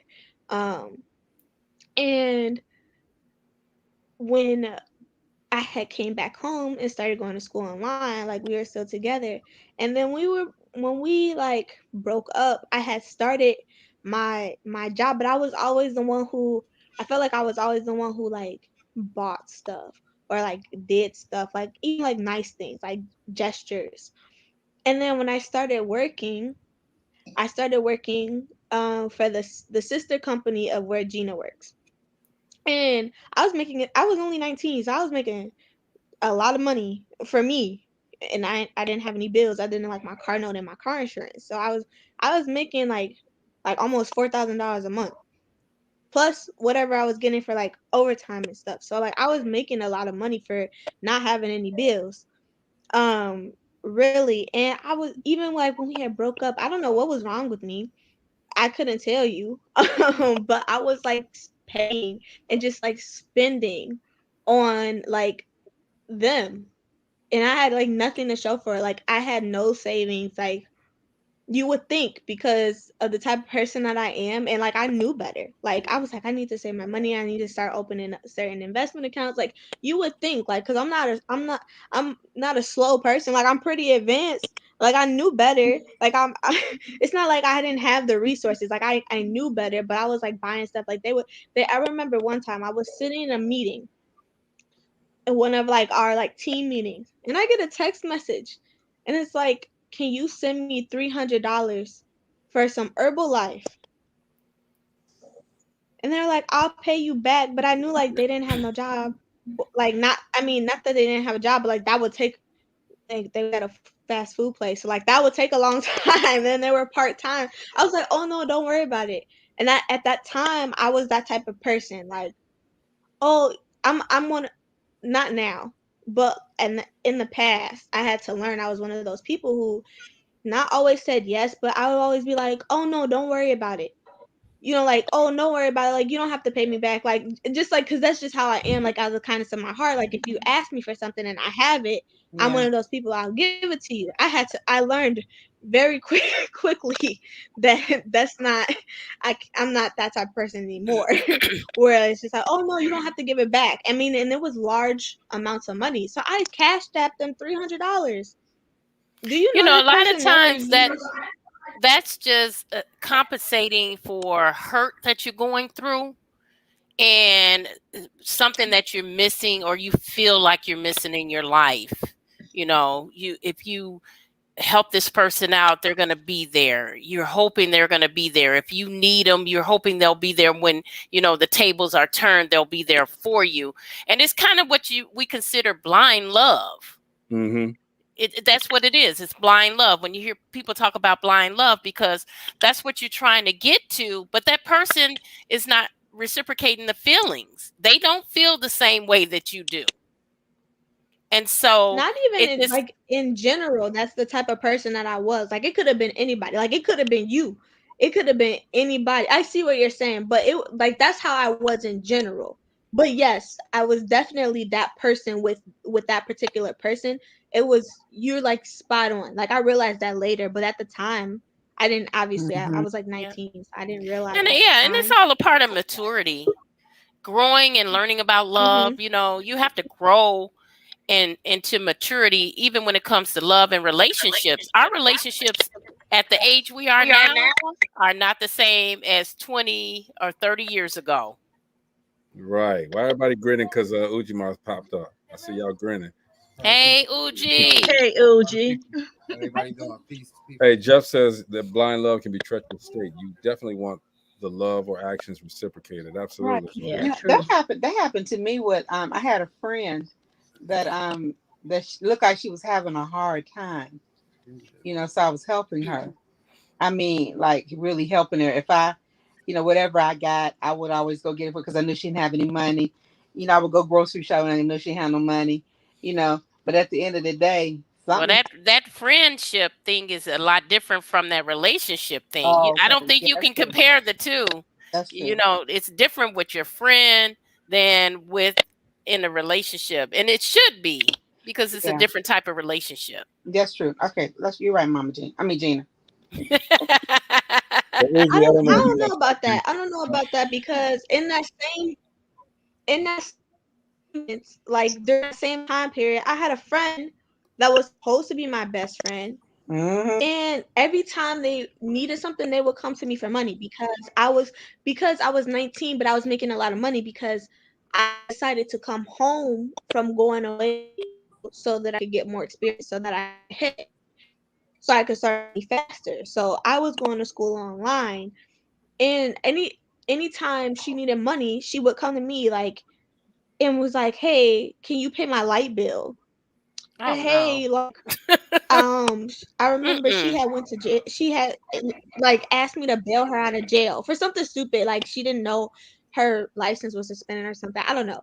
And I was like, Oh, "Oh, sure," but like, needless, we're not friends anymore. I would say, but I just had to learn. Like, I was like, people were the girl plus my friend. Like, she was asking me, "Can you pay for my $1,000 tattoo?" I've never even gotten a $1,000 No. tattoo. Mm-mm. I just think Mm-mm. that I was like, there were red flags. Like we were saying with Suzette, like there are red. We Suzette, weren't what? even together. We were not. We were not together at that time. But like even when we were, like even my friends, we had mutual friends, and they were like, "Yeah, no, you need to like." But you know when you're like, "No, no, no, like they're different," and no, no, no, no, no, well, see, no. you see what So they Jeff take said, back what right? I. That See was what you see what Jeff says. He was says enabling and I was on crack or something because that's a strong crack too. That's true. Our relationships it have was crack, definitely grown since you were younger. If you're in the same state that you are in when you are in crack, your meth, 20s, something. you need to take a look at yourself. But Okay. let me tell you something. When you turn 50 though, that is life changing. I mean, you say what you want to say, do what you want to do. When you turn 50, at least for me. Is that true, Uji? When you turn 50, that's life changing. No. Well, it was for me. It was for me. Maybe I shouldn't speak for Yeah. everybody. But honey, that 50, honey, I was like, man, you know, yeah, 50 was great. 50 was great. I changed, you know, I had thought a long time that certain relationships, certain family members were appreciative of the things that I was doing. And I was doing too much. I was doing too much to the point where I had a family member that told me that she wasn't gonna buy her daughter an iPod. Go ahead, let Nail buy it. She got money. Let her get it. And when I heard, I'm like, what is that? Is that where we at? Okay, girl. So I changed that, and then after that, we start having issues and stuff. So, I but have I'm a really good question. now. Money changes things. So You do know, it changes Uji, things. what's Uji Anyway, take on this? Because I know he's gonna have a different outlook Of than most everything, of yeah. us. Ask me the question. When we're answer the talking, question, go Gina. ahead, go ahead, go ahead, Greg. Answer the question, Gina. Greg, Look, I don't know if you saw the post that I put out there, Kate, With but the superwoman? yeah, basically, no, not Superwoman. Wanted to know that if you're in a relationship, and I'm not saying you, I'm just saying in general, I'm quite sure you've seen this. Why are men intimidated by a strong black woman, and do we seek out weak women to make ourselves feel better so we can dominate them? Oh, you was breaking up. Can y'all hear me? Yes, Yeah. we can hear you. Okay. So you said, are we intimidated by strong black women, and do we run the weak women try to subdue ourselves or something? Do men run to weaker women to boost ourselves up so we can dominate them all the time? Well, you know, I always just had a lot of courage. I like strong women. I just love strong women. You know what I'm saying? And when the weak ones, they come to me, I don't run to them. If they were to come to me, yeah, mess around, probably have a good time with her or whatever. But the whole thing about it is I'm attracted to strong women. You know what I'm saying? That's just really, I'm attracted to strong women. A weak woman don't turn me on. Not mentally. You know what I'm saying? She ain't got no substance for me, really. I like somebody that can, close to match me. You know what I'm saying? Especially at least have a mental aspect to the point of where they don't need me. Now that's totally different from what a lot of people were saying earlier, right? Mm-hmm. I had a pitiful situation. It's pitiful. Hey, so Carl Ramsey says, "Why all these relationship talks? Ain't all we talk about. It's just what's happening right now. We got other things to talk about. It's coming. We got a couple of people coming on. We got a guy that's out there doing this thing with music. Bowie Wood Carlo doing this thing. All right. I got a question. I got a question though that I was thinking of earlier. So,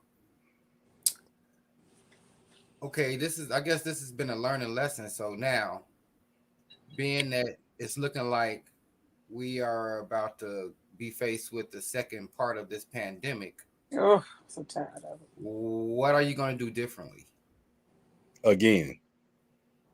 What are you going to do differently this time? I mean, a lot of people stayed in the house, and then when they got out out the house, they looked at themselves and said, "Oh man, I'm fat. I didn't gain too much weight," and and this, that, and the other, la la la. You know what I'm saying? I'm just saying, what are people going to do differently? What are we going to do? Here's the thing. This time, you've already had the shots and things of that nature now. So hold on. I'm just saying, people have had the shots now. So I think it's going to be a little bit more. We're starting to do. We've already come out of the first one. We got these shots, and maybe wear our masks. So we're going to continue to do the things that we're doing now. Now. Still, it's only under half of the percentage. Mm-hmm. It's under 50% that's vaccinated. So, they're talking about actually, mandating a mask again for everyone, not just for the. Yeah, they said that earlier today. And they're also talking about either or. They said mandating a mask or shutting it back down. All right, so it's not going to be that much different if they shut it down. If they shut it down, we're gonna be back on martial law, because that's the one way they'll be able to control it if people don't get vaccinated. And I haven't gotten vaccinated, you know what I'm saying? And I know a lot of people that haven't also, but at the same time, I'm just saying they will shut it down again. Okay. Let me address Carl real quick. Carl, he says, let's talk about the issues with the redevelopment of Gary. Why can't the administration follow the examples of other cities who have overcome similar problems? Carl, those are great comments. Those are great subjects. But, we're not just Gary. We have everybody that have lived in Gary, that have been from Gary on the show. But this show is not a Gary show, so to say. It's a worldwide show. It's a national show. We talk about everything that's going on everywhere. Do we want to talk about the issues with the redevelopment of Gary? Of course we do. Yeah, I would love that too. I mean, I would love to talk about that too, but it's not that much I could say right now about the situation. And I don't know everything that's going on in Gary right now. I know it's bad still. You know what I'm saying? And if anybody wants to talk about that and can give us some information about it, because as Uzi just said, I can't speak on it because I don't know about it. All right. Well, they got bikes on Broadway that you can get. They got those bikes. They got about 4 of them sitting up there. I'm trying to see if they're gonna be able to say. They were talking about it this afternoon on WLTH. Greg, my cousin, I caught the end of it. So I did text her that I want to get back with her, because what I heard was there's something about there's money downstate, but those representing Gary are not going downstate to ask for it. And the person from downstate it was like they were saying all they have to do is ask for redevelopment. And this has been going on for years. So because I came in at the end, I'm going to talk to my cousin about it. She's the radio personality on that, to see exactly what they were talking about. And when we 'Cause got that was just today. and when we got people that can accurately talk about what's going on, opposed to guessing about it and saying this is the way we feel about this and that, let's get somebody with the facts on here, and then we can talk about that stuff. I mean, everybody here has relationships, so that's what we're talking about right now. People do music, we talk about the music, we talk about other things that are on the news as well. Okay, so Carl, we're not one-dimensional, but we want to be able to talk about intelligently. Absolutely. So I appreciate the comment, and definitely going to keep that in mind. What were you saying, Nyla?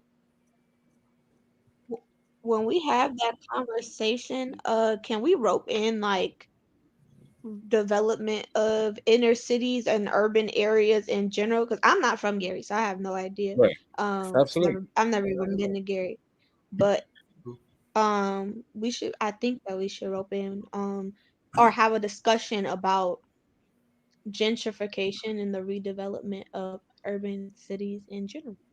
And a lot of other big words. Carl Ramsey said it's comprehensive master planning to redevelop the major access points, creating connectivity to communities. That's a whole bunch of big words in there, but he's right. The city needs comprehensive master planning to redevelop the city, major access points, creating connectivity to communities. Carl, where are you living at now? They got bikes. They got bikes on Broadway, and they got out there in the middle of them, like those little bikes they have in Chicago. They got the scooters. They got them all over here too. They got them all over Indianapolis. And actually, those bikes bring in jobs. You know what I'm saying, for the city. Speak on it. But you know what? Crime is going up also in Gary. Everywhere. Yeah, but yeah. It's going up everywhere. It's going up here. We got a record-breaking high right now as far as murders right here. Where are you, in Indy? Yep. Okay. See, we can speak about all of this stuff, okay, but it's not just generally relegated to one spot, okay? When we talk about but see, I do got something to add to that one spot, though. I do know a couple of developers that has agreed when things are good enough for them to come this way. They're actually in Kansas right now, but they've agreed to come with me and ride around Gary and see what we can do for that city. You know what I'm saying? I'm gonna let you know this. These are major developers. Okay, I'm speaking. They're black. I'm speaking. Actually, I got Chris speaking with him. I don't know if you guys saw a post from basketball player Glenn Robinson III. He asked everybody. He just put a post out. I saw that on Facebook.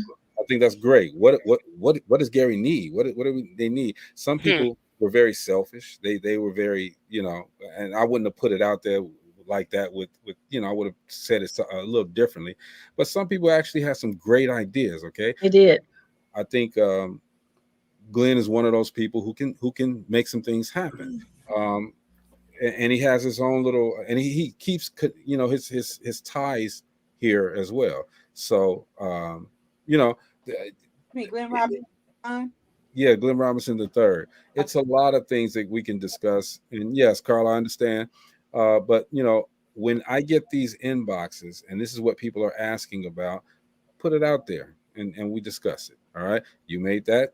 If we can get somebody who's, as Uji said, if he got a couple of guys that are coming through, they're going to ride around Gary. I would love to get a snippet of them riding around Gary and looking, okay? And looking, right. We're going to get out. We're going to get out and everything. And like I told him, I said, when we go ride, we're going to ride pretty much all over the city. So be ready to stay a couple days. You know what I'm saying? We're going to take our time and stop and talk to a couple people and different things of that nature and actually see what can be developed there. It won't be a small project if they do come on board and do something with me and Gary. It won't be a small project. Right, and that's the thing. They have to come. That Gary will be able to see.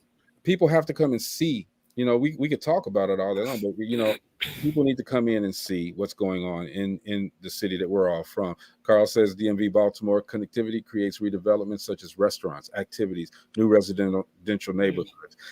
But the other thing about all of that, Carl, is this: you got a group of people in the city who are running the city that are kind of closed-minded. All right, so we gotta bring interject some new ideas, some new ways to do things into the infrastructure so that things can bubble up. Okay, they have to open their minds. Okay, he also says he's working throughout this region master planning and designing facilities. Okay, and if it works out there, Carl, that's great. But you have to redevelop and restructure something for your hometown of Gary, because it's not running. It's not the same as Baltimore. It's not the same as Chicago. It's not the same. And the people are not the same. You don't get a lot of people to come out and support. You don't get a lot of people to come out and patronize the businesses here. They rather go, to Maryville, to Chicago. And so you just don't get the support from the citizens here either. And I believe that the reason why is because Gary, first, before they do anything, has to show that they're a safe city. They need a complete revamp of the police department, because once they get the reputation of being a safe city, then that's when businesses come. Businesses don't want to come to a place where they're gonna get now. Listen, have you noticed this? They got that Family Dollar on Broadway, right? That Family Dollar is not facing towards the street. That's the second one I've seen like that. Family Dollar is facing towards the parking lot, and everything is like not in front of the store. It's on the side of the store. I think that's the way they building them now, period. They got them like that out here. Really? Yeah, they got them out like that out here. I thought that was a way, like, if somebody's running out the store stealing something, they can get them right quick. No, actually, it's a little bit in reverse, because they take the back. They run through the back. You know what I'm saying? It's easier to get to the back. So I don't think it was a good plan when they started building them like that here, because I've actually seen interesting out there. Yeah, but Gary first has to get the reputation of being a safe city before. That's why I was saying about the crime. Something needs to be done about that. Indianapolis just got an award for being something real good, all right, as far as the city goes. But somebody made a comment saying, well, the crime rate is one of the highest almost in the United States. So how do they get how do you glorify that award? And see, everything that Gary, everything that city to live in was supposed to be Indianapolis, right? Yeah. But everything that Gary owned, they got rid of it. They sold the water company. They sold the sanitation district. They sold everything. They sold Gleason Park. They've sold Gleason Park, sanitation district. I wish they go sell NIPSCO, but everything that was value, they done sold it. They sold everything. But you know what? The first thing that I think, they need to get out the Jackson's ass. Okay, the Jacksons. It's done. Okay, why are we keep saying the home of the Jacksons? Let's put a big sign up and say you go to. And how long? Look how long it took them to even put that out there. Well, now that the casino up, you see there's signs on 8094. There's arrows showing you how to get to the Jackson's house. Really? Yes. Now they're monetizing it now. They're monetizing it. It's not something that we can be proud of, because it's just because of the casino, and the Jacksons are a part of the casino that came up. Who cares? Okay, let's find something else that we can get into to redevelop. Okay, Carl Ramsey says, yes, I have tried to provide free master planning services in conjunction with Hampton University to study Broadway to Grant along the 25th corridor. Gary has 10 million visitors to the Jackson home and no amenities to capture those dollars. Okay. Wow. Look, I don't care about, maybe some people outside do. Okay. But Michael Jackson's gone. The Jacksons haven't made a hit record since, I don't know. Janet's not even doing anything. So let's get off the Jacksons. There's new things that are going on. Okay. Like I said, you got Booby Boy Kylo. He could be the new thing to. Yeah, you're saying who now? The video we saw the other day. But I'm saying you could be anybody. Hey, look, us. I've done a lot of stuff for in the industry. Anybody else. Let's build from people that are here, people that you can see, people that you can touch, right? And go from there. If I come and do something there, I'm not saying I'm moving back, but if I come and do something there to better the city, you'll be there though. You'll be something. Yeah, I'm gonna be in and out most definitely, but it'll be something that is like, that'll make a name for itself, not for me. It'll make a name for itself. You understand where I'm coming from? And you drag other people, not drag, and you invite other people. Yeah, and other people. It'd be something that people gonna want to go home with you. Like we got the 100 acres out here. All right. Mm-hmm. And that's like a major attraction that really a lot of people don't know about, but there's hundreds of thousands of people through that place a week. A week. You know what I'm saying? Like I said, a lot of people don't really even know about it, but it's hundreds of thousands of people come through there a week. And what is that again? It's called 100 acres. Yep. And what is it? And it's something like a park. I don't even want to call it a park. They got a lot of different. I call it an outdoor museum. It's like an outdoor museum, you could say. Oh, okay. Outdoor museum, and it's like trails to walk through. People go jogging there. You know what I'm saying? They got art. They got art, statues and stuff. They got little water outlets with bridges and different things. I mean, it's just real nice and it's real tranquil. It's beautiful. Do they have like cabins and things where you can stay there, or no? It's just nothing like that. Acres. That's a good idea. It's actually just 100 acres. See that's what I'm talking about. Something that a person, it'll build off of word of mouth by itself. Exactly. You know, when I had spoken, that is something found everybody with that show. I asked him. I said, I think Nyla frozen. She is frozen. Thought I heard her. Yeah, I think she was trying to say something, but she's frozen, so we can't even hear her. What'd you say, Nyla? Hold on. Is she saying something? She was. Go ahead, Nyla. Okay, but when I spoke to him, I told him, I said, well, it'd be a good idea. Go ahead, finish. Good idea if you could have like a small Hall of Fame inside the casino. I said, there's a lot of people that are from Gary that are doing great things that are world renowned. You know what he said? He said, well, the casino is kind of like it's a hard rock casino, and all they care about is guitars and music and stuff. That's why. That's true though. I wouldn't even want to build off of the casino. No. I would rather have for the people to come to that casino to see a sign saying something greater that they ain't spending no money like that, wasting their money on, but putting the money into the actual city. You understand what I'm saying? Going deeper into the city as well. I wouldn't even want to build off of them because that's not what's going to profit the city. Carl, it's not a point about the family. It's about taking advantage of the outside dollars to stimulate growth. These will provide jobs and additional funding opportunities just based on growth. I'm not negating anything that you say, but let's make it grow off of something else. All right, because everybody puts everybody puts everything into the Jacksons, the Jacksons that. But it's more than the Jacksons that came out of Gary. Yeah, we got Denise Williams. We got a lot of people came out of Gary, and a lot that are coming out of Gary. I'm neighbors with I'm neighbors with the Johnson boys that got drafted into the NFL, and they give back. And they give back. These younger athletes give back, right. And Carl says, what else? I mean, Carl, it doesn't have to build off of anything. Let's make something new for it to build off exactly. Of. Something new. Something new. You know what I'm saying? And put the money where we want to put it. Yeah. Just like how they did the steel, what was that? At the Diamond Center, the steel heads or something. What was they called? The rail cats.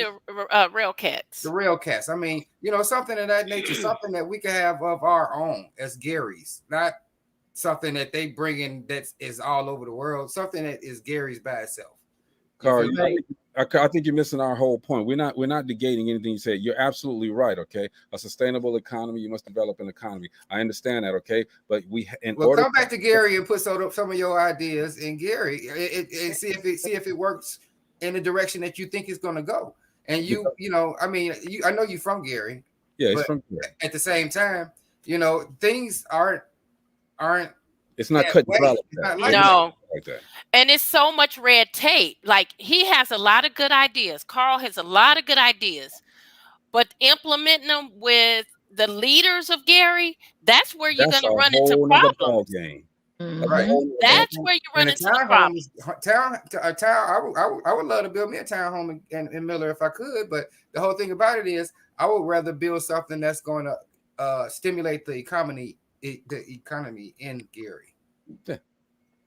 You I need know, you something could that's gonna think really about stimulate it. think You know what I'm about saying? when the Genesis Center was first built, and they would have those concerts there, Prince and all those different big people. I used to, That I used to was promote. that I was used to promote at the stimulating Genesis the Center. economy. That was bringing money in Right. Gary. I used to That promote in the was. Genesis Center. I used to do a lot of big concerts there. But now look at it. Don't nobody want to go in there. Well, Don't see, nobody yeah, want your to go in there. townhouses are seven units, but I mean, how is it stimulating Gary? That's stimulating you. You. And we're not knocking you, bro. We're saying that's cool. Yeah, put what you do, what you got to do. Right. And I'm kind of like many- I'm kind of similar, doing similar things like Carl, where I have a lot of properties in Gary. We got building on 11th Avenue. We're trying to convert into a restaurant. I'm doing the same thing, Carl, but it's not moving the needle. It's not moving the needle, and you don't get any support. You don't get, and that's the thing, Gene. Okay, and I'm gonna bring some old stuff up that Uji and I look. Uji basically ran that Genesis Center at a time. Okay, Right. and my thing was he even got it when I was shows I every week, twice a month. I was getting an award. Major He sold out the place when I was getting a plaque from Erickson Records. Okay? He sold the place out. All right. My thing is, those things didn't when average people like ourselves do that stuff. The people who run in the city, they already got what they want. They already know what they want to do. They already got a mindset of what they want. When we come to the table and try to do something, you saying you don't talk. He's saying he don't talk to politicians. You're gonna have to at some point when you want to. In Gary, you have to. Yeah, right. That's the only You're not coming in here. You know what? When I was doing what I was doing, that's the only way I got it done. Was talking. The only way you got it done. You know, and I was young. I was in my 20s, and I'm talking to the politician, all the old schools, and this, that, and the other, because I mean, I'm trying to stimulate the growth of Gary, not just my pockets. Understanding that they're greedy, okay, but that's you're gonna have to go through them first. You mean you got to? If you have a better I was doing non-for-profit. I was doing a lot of non-for-profit things strictly for the kids to be able to learn different things, workshops, and different things of that nature. You know what I'm saying? See, that's the thing right there, okay. And Carl, I'm not saying we're not negating anything that you're saying, but you haven't been. I mean, well, Carl does come in and out. Okay, I got to give him that. Okay, he says if you know the codes and the laws. Okay, I live with a lawyer. My son's mother's a lawyer. You got to go through them at some point. Okay, Carl. Yes, you do. Telling you, bro. At some point, you're gonna meet them. Okay, and when you meet them, if They they don't ball like with. what you got, they're not going to do it. And you said you're providing jobs to contractors. That's great. Okay. But we're talking about providing jobs for these kids as well. And these people that are coming up. All right. Because you know what? A lot of the main contractors, they don't even get from out of Gary. They get them down here in Indianapolis and bring them to Gary to do the work. So it's a lot. That's just honestly, because I'm an electrician. I know. And Carl, we're not knocking anything that you're saying. Okay, it's all great what you're doing. I think it's fantastic. I didn't know you were doing all of that. So shout out to you. It is a beautiful thing. Definitely, it is. Shout out to do what you do. I see now. People, most definitely, for real. I just want to I'm just trying to see if we can get some type of mindset together to stimulate a little bit more. And you know there's what I'm saying? right to there. be able to build something one person that we can actually Nyla, is your hand up? Yeah. So go ahead, Nyla. I'm done. Yeah. She does not have a headache. Her hand is up. I'm so frozen because I've been trying to say something. From as an outsider, because I'm not from Gary and I've never been to Gary, but I can tell you one thing that I agree with Suzette about the crime. Because no one's as an outsider, because I have other people, right? Because I'm from a different state and I'm from a different area. And as an outsider, nobody does want to go to Gary. It's because, like, I grew up with the mentality, like, Gary is the hood and they have a lot of crime. Like, I grew up with, it's no different than me living south. Like, I would not go there. Here, the Jacksons are there too. Like, I said, okay, Michael Jackson is dead. Like, rest in peace. He's a legend, but I'm not driving to Gary to go see the Jackson house. Like, what is that gonna do? But see, you gotta ask this question too. I feel like you guys have to get the crime under control, because I don't know what you guys have as like an Gary. Like, Chicago is Chicago, so it's different. Like we have downtown, like not everywhere in Chicago is, we're kind of separate a little bit. Like what we have is a little bit separate from like the neighborhoods that you live in versus when tourists come downtown. It's a whole different vibe from what they see than, you know, going out south or going out west. It's very different from being on North Avenue and going to that beach and going to downtown and everything, then going See, that's what I was about to say, Carl. so when you if see the question the thing you don't know is that it's so many white people in Gary now. They study moving to Gary. If nobody wants to be there, why do the white people want to be there? Because they're getting ready to start building up and they know it. Okay, well, they're not scared. They evidently, I mean, why are we scared? And they're not. But check this out. You know, Gary, they're gonna do gentrification. Gary. Huh? Because the thing is different. Chicago. I don't like going to Chicago because of the crime. So when the white people go move there, it has nothing to do with being scared. They're about to. But what you're not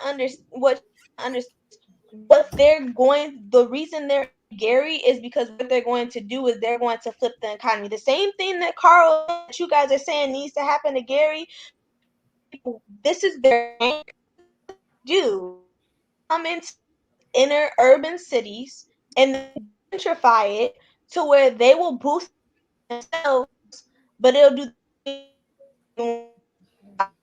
Well, I wish we could hear you because you got a bad connection. Doing until it becomes, I don't want to say whitewashed, but until it's a time buildings will. You're going in and out. But Adeyemi Doss, you got a great comment here. They did it in DC, but it took time to do it, and it took people together to do it. It wasn't one individual; it was a group of people that did it in unity. Yeah, prime land. You're absolutely right. I would love for Carl to implement what he's doing, because someone has to come in and do something here. But again, you're not getting around the leaders here. You're not getting around, even with me and the little bit that I have. I've been before them. I've had to fight them, and I don't have much here. I just have a few properties, a few things that I'm trying to build up, singly, but I still run into issues and red tape, and to the point where I'd be like, what, this city, I have to reel myself back in, because a lot of people say, why are you still here? Like I was driving an hour and a half one way to get to work out in Schaumburg, and I didn't want to leave here. I wanted to try to build up, where I grew up. I wanted to try to, offer some positive stuff. But I'm telling you, it's hard to do. It's very hard to do. A long time ago, I just wanted to see what kind of reception I would get if I were to ask if I could try to buy the Palace Theater. Now, that was during a time when I was trying to be a grant writer, and they let me go in there. And I said, well, who owns it? They didn't want to tell me who owned it. It wasn't for sale or nothing, so it's like you gotta, I guess I didn't have enough money to come in there and do that. But I think that the goose is already cooked. I think they already know what they want to do. Then and they got They always know. Yeah, always know, Suzette. That's the thing. And you made a good point, Gina, about going around.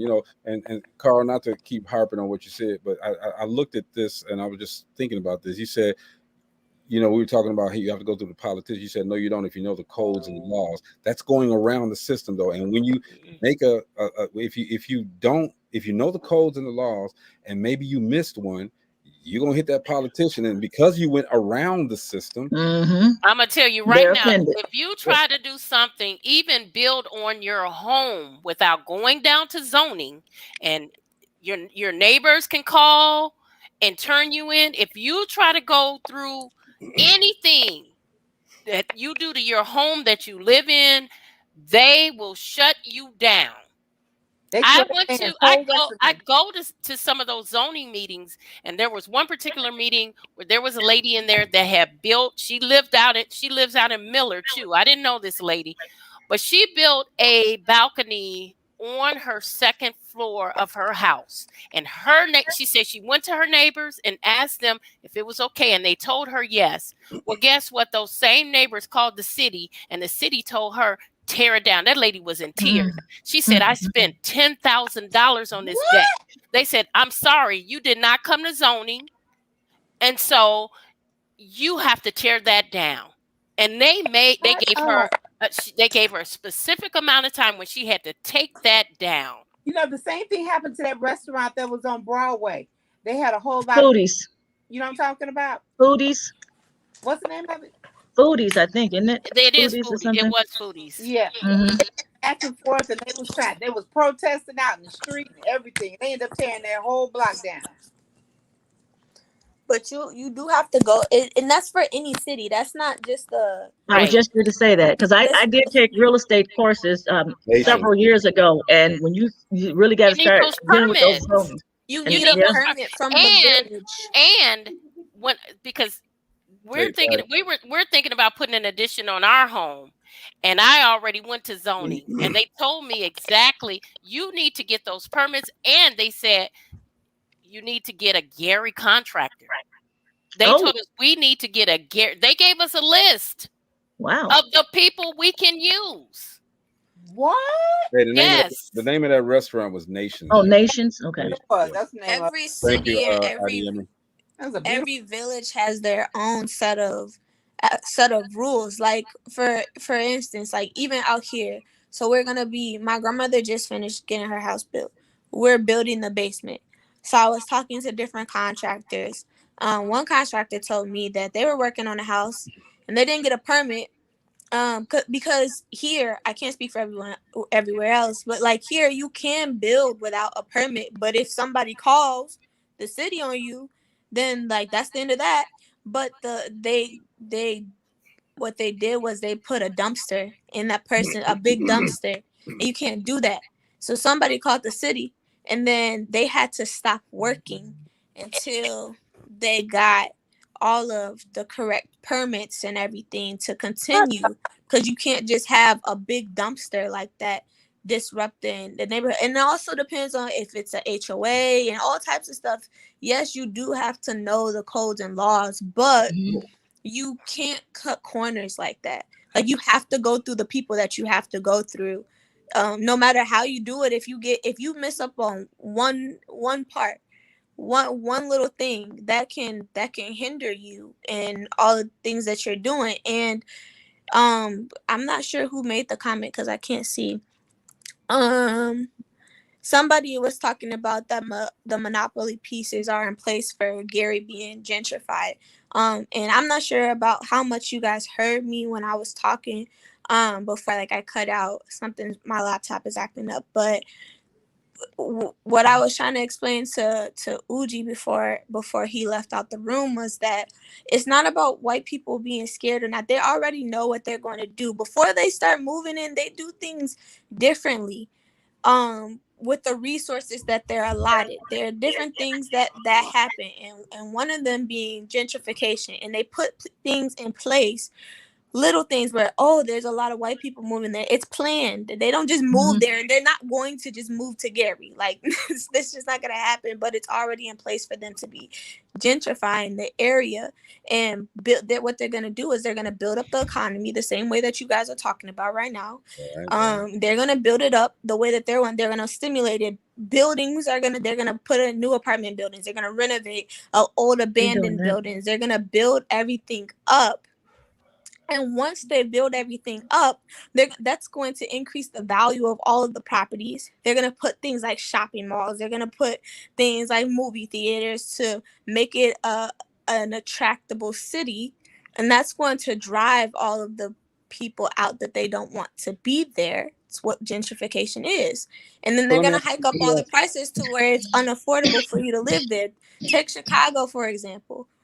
Like, unless you live in the hood, it's not affordable to live somewhere nice in Chicago unless you have a lot of money.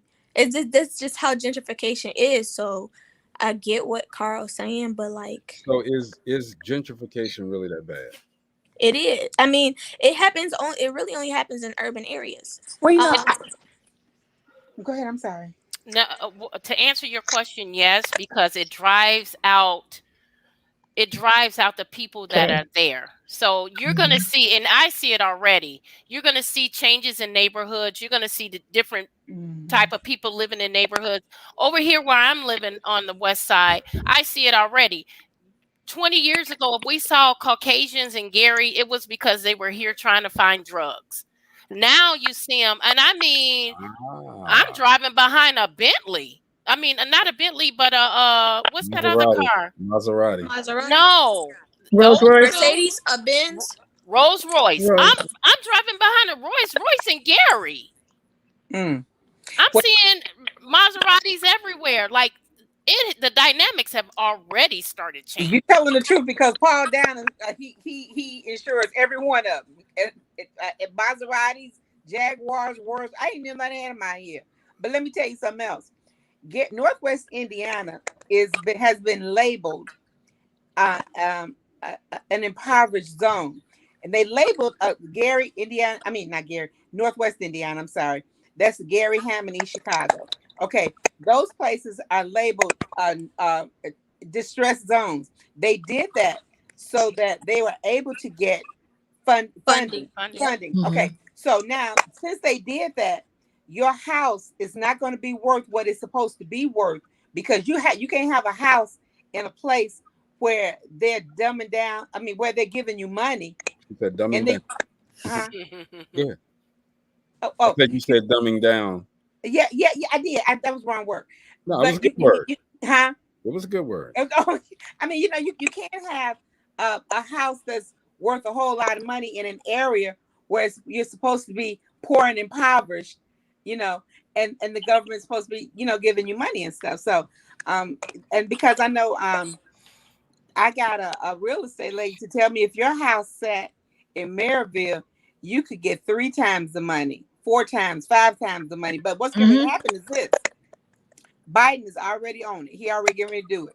She's going to see to it that people that live in areas like ours, our housing should be worth the same amount as the next person in Maryville. He's talking about redlining. He's talking about how you can acquire homes because he talked about what's the word? He talked about homes and he talked about having equity in your home so that you could build something for your kids. And that he's getting ready to do that after he try to get a street or two. He's gonna Good try for to do him. that. Good for him. Hey, look, Carl Ramsey says we as Black people need to stop fearing gentrification. I agree totally. We need to be a part of the changes in our community so we can affect that change. I But agree with you it's completely not that a fear. It's not a fear. It's just what happens. It's not people being afraid of gentrification. well, Nobody. some people are though, Nyla. Some people are. Some people are, but That's that's all not they worry about. a majority No, as it's not a Black people majority. fearing gentrification, because the reality of it is that when you ask if gentrification is that bad, and the answer is yes, because when they start building these other businesses, that takes away from the Black businesses in the community that we do have, the few that we already have. So if we let's flip it, let's take it out of the Black community and let's flip it out of an impoverished area. Hawaii is an island that happens to be a state of the United States, but Hawaii is inhabited by natives. However, white people are moving more and more to Hawaii. Now Hawaii is already expensive.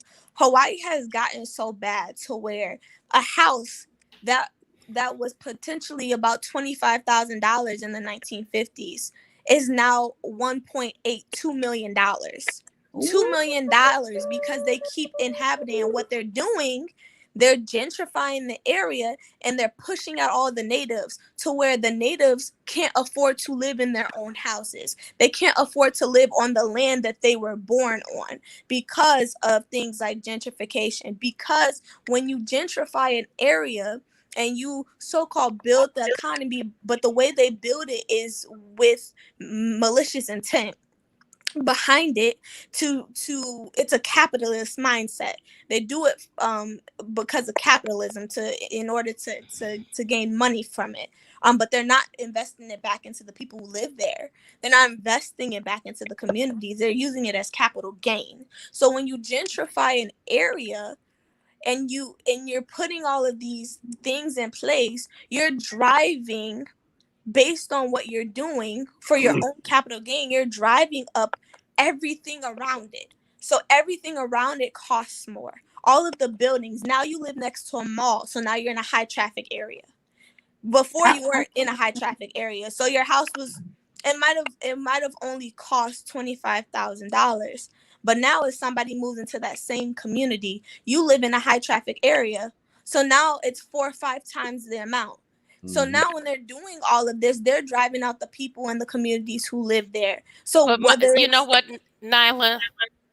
One of the things that I can say about that, it's twofold, because people see what's happening. And I started talking about it when I bought my first property 8 years ago. And I started trying to educate people on start buying property here, because they're talking about bringing a casino. They're talking about doing all these different things.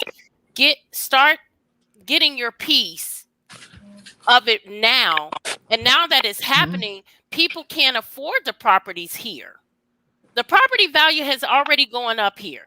The sale of a house that was $35,000 3 years ago is now $135,000 or more. What? They're not on the market for more than 2 weeks. And so you said the houses? Yes, ma'am. Okay. And so it's partially our fault, because we saw it coming and we did absolutely nothing.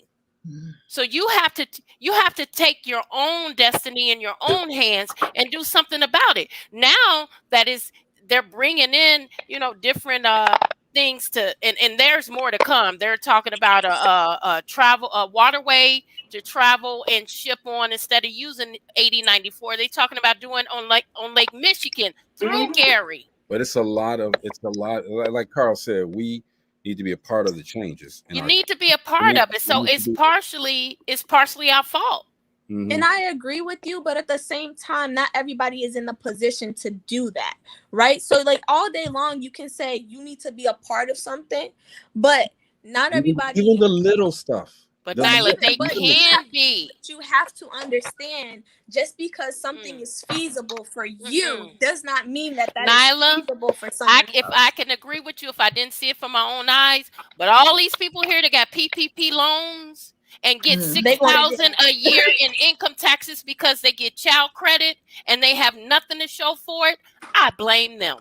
Well, I'm not talking about those people. That's the majority here, baby. But that's the majority here. I'm talking about gentrification all over the country. You're specifically talking about Gary because you live in Gary. But I'm talking about everywhere. I'm talking about places like Hawaii. I'm talking about all of the places that are gentrified. Not everybody has, like people in Hawaii, those people live off the land. They already don't make a lot of money because of the way that geographical area is set up. So not everybody has the resources to be a part of that or be able to do that.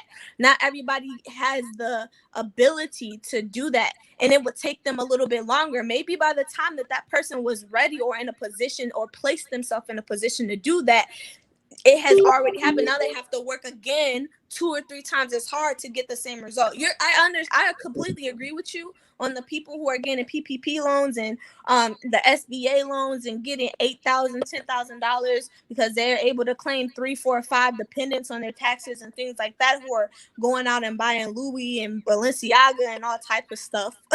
I agree with you on that, but in Gary, that might be the case where that's the vast majority, but in general, generalizing the entire country about gentrification, that's not always feasible for everyone. But yes, if you get stuck and you didn't take that opportunity, that you had the opportunity, then that's on you. But you know what, Gary is a very unique place. It's a very unique place. Most of the people that live here in Gary are not property owners. A lot of them are not property owners. They're so these people that stay in these houses are renters. So they really don't, they're not going to take the care that a property owner would take. I got a whole block full of renters, and you can tell I got a whole block full of renters. But see, I left this up here that Carl said. He says he's a capitalist. He helps his people in the process by supporting other Black businesses. People can band together from community organizations to affect change, but we have to get active. Okay, and I left it up there because look, you said you know, a lot of the people are not those people with the money and this and that. Okay, but even the person that doesn't have money, reach out, say something, talk to the people with the money, and help. You can still help. You may not be on that bigger end of the change, but you're going to be a part of the change by helping, offering your services. What can I do to help? Okay, you got this big conglomerate situation get ready to go on, but what can I do with the little bit, with the $1.75 that I have? What can I do to help? All right, so everybody can help. It needs everybody. All right, I just inboxed Adeyemi Doss.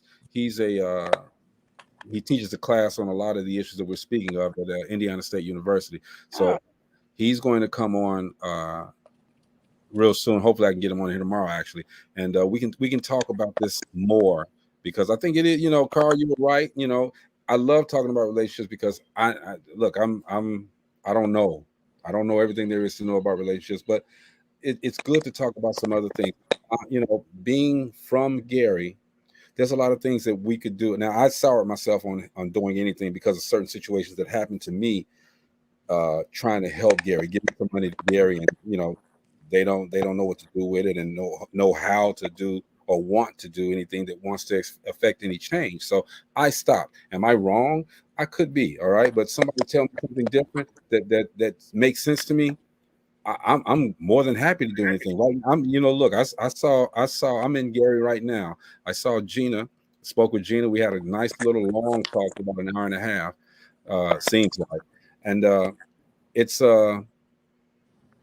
you know, a lot of stuff opened up, and we talked about some other things that I can't talk about here, but a lot of stuff opened up, and I drove around. I did as Uji said, I drove around, and I see a lot of potential. Gary is a diamond in the rough. All right, like there's areas in Harvey, Illinois, that's diamond in the rough, and in Thornton, there's diamonds in the rough. In Rosemont, it's already a diamond, but there are some spaces there that need some. It's everywhere. Don't be afraid of gentrification. All right, Adeyemi, I don't know what the people. He sent us a link, a YouTube link. All right, if you guys can get that, check it out. If you can't, I'll post it, and maybe we'll be able to see it later. Did you have a point to make? Because we're over time right now. You have a point, Nyla? Oh no, I was looking at the comments, so I'm on my phone, so it looks like I'm pointing at the screen. Yeah, you were pointing. That's really rude. Anyway, Carl says he understands that he also had to step back until the opportunities presented themselves. Absolutely, timing is everything. Carl, I could sit back and tell you a whole bunch of stuff where I've tried to give money to different things to revitalize the Genesis Center. My brother and I both did to revitalize the Genesis Center, to bring some, because the only thing I know is entertainment. So to bring something entertainment of value, and and when I say entertainment, I'm not just talking about music. I'm talking about something that to entertain is to make sure that people have something other to do out of reality. All right, to show them something different, to make them laugh, to make them just to take them out of reality for a moment. A long time ago at the Genesis Center, they used to have petting zoos. And I tried to bring WWF to the Genesis Center. I've tried to bring a bunch of different things, but they knocked me down. Okay, because of that, it wouldn't cost them a thing. Okay, I even tried to say, well, hey, look, I will come in with my brother and I will come in, not Uji, but another brother, but Uji would have been a part of it as well. We'll come in. You had a bunch of 80, 90-year-old people on the board. Let us take the board over. I don't want a penny from you. I'll bring my staff in there. We'll do it, and we'll get our money on the back end. Everybody get paid from us, as opposed to taking any money from the city. We run that Genesis Center. We bring. There's not a reason why the Genesis Center shouldn't have anything going on there every day. They got a bunch of rooms. Rent those rooms out to businesses so that they just like they do at the hotels. Rent them out to businesses so that they can have their meetings there. Okay. Bring back the circus, bring back those petting zoos, bring back things of value to that hub right there. That little corner right there can do so much. Bring economy back to the city, back to the city. I thought the Genesis Center was sold already. No, that didn't go through. Oh, it did? Because it's not ready to be sold. Nobody's going to buy it for the price that they're asking. They're actually using it right now because they're renovating City Hall. So some of the offices are being used in there now. But I can bet you they're being used for free. Yeah. You know, so I mean, I'm saying that Genesis Center would be a hell. That could be a pivotal point to bring everything back. The casinos are not going to do it. Okay, that's not going to do it. All right, the Jacksons. I knocked the Jacksons' house. Okay, but Carl made a great point. European people from out of the country are coming to see that house. Okay, they coming for Gary. The reason why they coming to Gary is the same reason why they went to Chicago over there, Cabrini Green. They gonna knock down all that crazy, and they gonna build some houses and take nobody for to stay in. They're coming, but they aren't paying a penny to go see that house. They're just coming in and they're going to see it. So that's not bringing any economy. And that's just saying, okay, people from other countries came into Gary. All right. You know, you got a bunch of properties in Gary that the back taxes are tremendous. All right. The back taxes are tremendous. Okay. So people can't just readily buy these houses. You know what they're going to do? You know what people do? Okay, so if you didn't know, if somebody's behind on their property taxes and they haven't paid and they have a lien on their house, you can go in and get a public record of all of the houses that are on back taxes, and you can pay for that. Pay those taxes on that house, and if that person doesn't pay you back in whatever time frame, that house becomes 1 year. It depends. I mean, it depends on the area that you're in. They're all who's going to pay $100,000 in back taxes for somebody? No. And the house isn't even worth it. Some people do. It is not $100,000. They're getting some of these homes for 5, 10, 15, 2, because that's how I buy property. Well, and when I say taxes, I'm saying the back taxes. That's not the back taxes. Okay. It's not the amount of the back taxes. Correct me if I'm wrong. I'm gonna tell you right now. There was a Illinois company that came down my sister's street and bought every house. It was probably maybe 5 houses on her block that had residents in it. The rest of them were abandoned. They bought the whole block, rehabbed those houses, and resold them. Yep. A whole block. There was a guy when I went about 3 years ago from Arizona that bought every empty house in Etna. And those people were trying to outbid this guy. That guy pockets were deep. He got about 3 blocks of houses. So they're coming in here. They've already, like I said, I already knew when they were infiltrating because I was in the same room with them. I have a friend in LA that's coming doing that. They came from everywhere. And it's California, Arizona, everywhere. And they own the properties here. I know people right now that it has either lost their homes or are losing their homes. And they're leaving. Some of them are just walking away from their homes because it's just, too much for them. Some are losing their homes at those casinos too, I was told. Yeah. Homes that have been paid for, their families have owned these homes for years. And they're in these casinos and they're losing their homes, and now they're renting their homes from the casinos. Because of eminent domain. There's a thing called eminent domain that the government of a community, whether it be like the mayor or whatever, they can come and deem an area or your property as part of an area that they need for whatever, and they can use whatever they want to say for it. And eminent domain would mean that you would have to move out your house, basically. Yeah, you're referring to basically what Trump did with the border wall, where they can legally take people's property so they can build on it. It's called. That's not the same thing that's going on here in Gary, though. I thought that's what she was saying. They have a lot of companies that are coming from Illinois. A lot of them are from Illinois and coming here and buying up people property for taxes. So let's table this right now. Okay, let's table this, and I think this would be a good discussion for us to have tomorrow. So Carl, if you're available, and IDME, I'm gonna talk to you.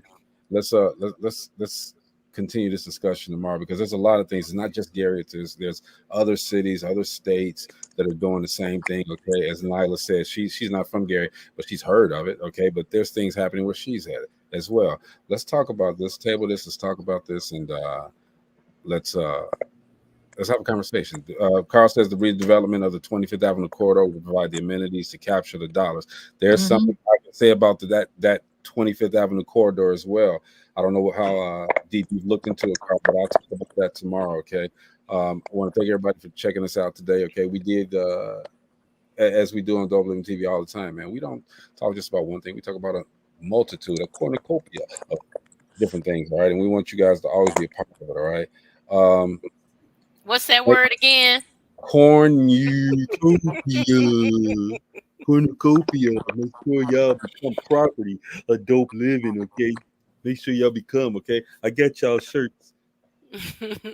While I'm here, I guess I'll take them to everybody, huh? At least you 5, like 4. I got them. Everybody that did black, okay? But, you know, Gina got hers already. She want to make y'all feel bad, but I don't care. I'm colorful. But anyway. I don't know, it's Roosevelt colors. Join us tomorrow, Carl, so Yeah, we can continue with this conversation. Definitely come on. And Carl, he's thanking us for the discussion, but it's because of you, brother, that we did bring this up, okay? So I appreciate you, man. And yeah, definitely come through tomorrow. Adeyemi, come through tomorrow. You guys come through tomorrow. We want to make sure that we just give you everything, okay? So this is Greg Gray. There go Nyla. That's Suzette. That's Marcella. That's Gina. Thank you, Maurice, for popping in. Uji for popping in. Chris. Jeff. You know, everybody, man. Jeff Relaford, thank you for coming through, man. I know you. We probably got you fired, but it's all good, bro. Anytime. Okay, we will see you tomorrow. That's Dope Living. Scripts time. Okay. But you know, I do want to give this. You're beautiful. Oh, that's the "you are beautiful" part, because that's what I got on here. Ladies, you are beautiful. Thank you so much for coming through. I'm representing the testosterone here, okay? But you guys estrogen up so lovely. All right, it's DopelivenTV live. We'll holler at y'all tomorrow. All right, peace.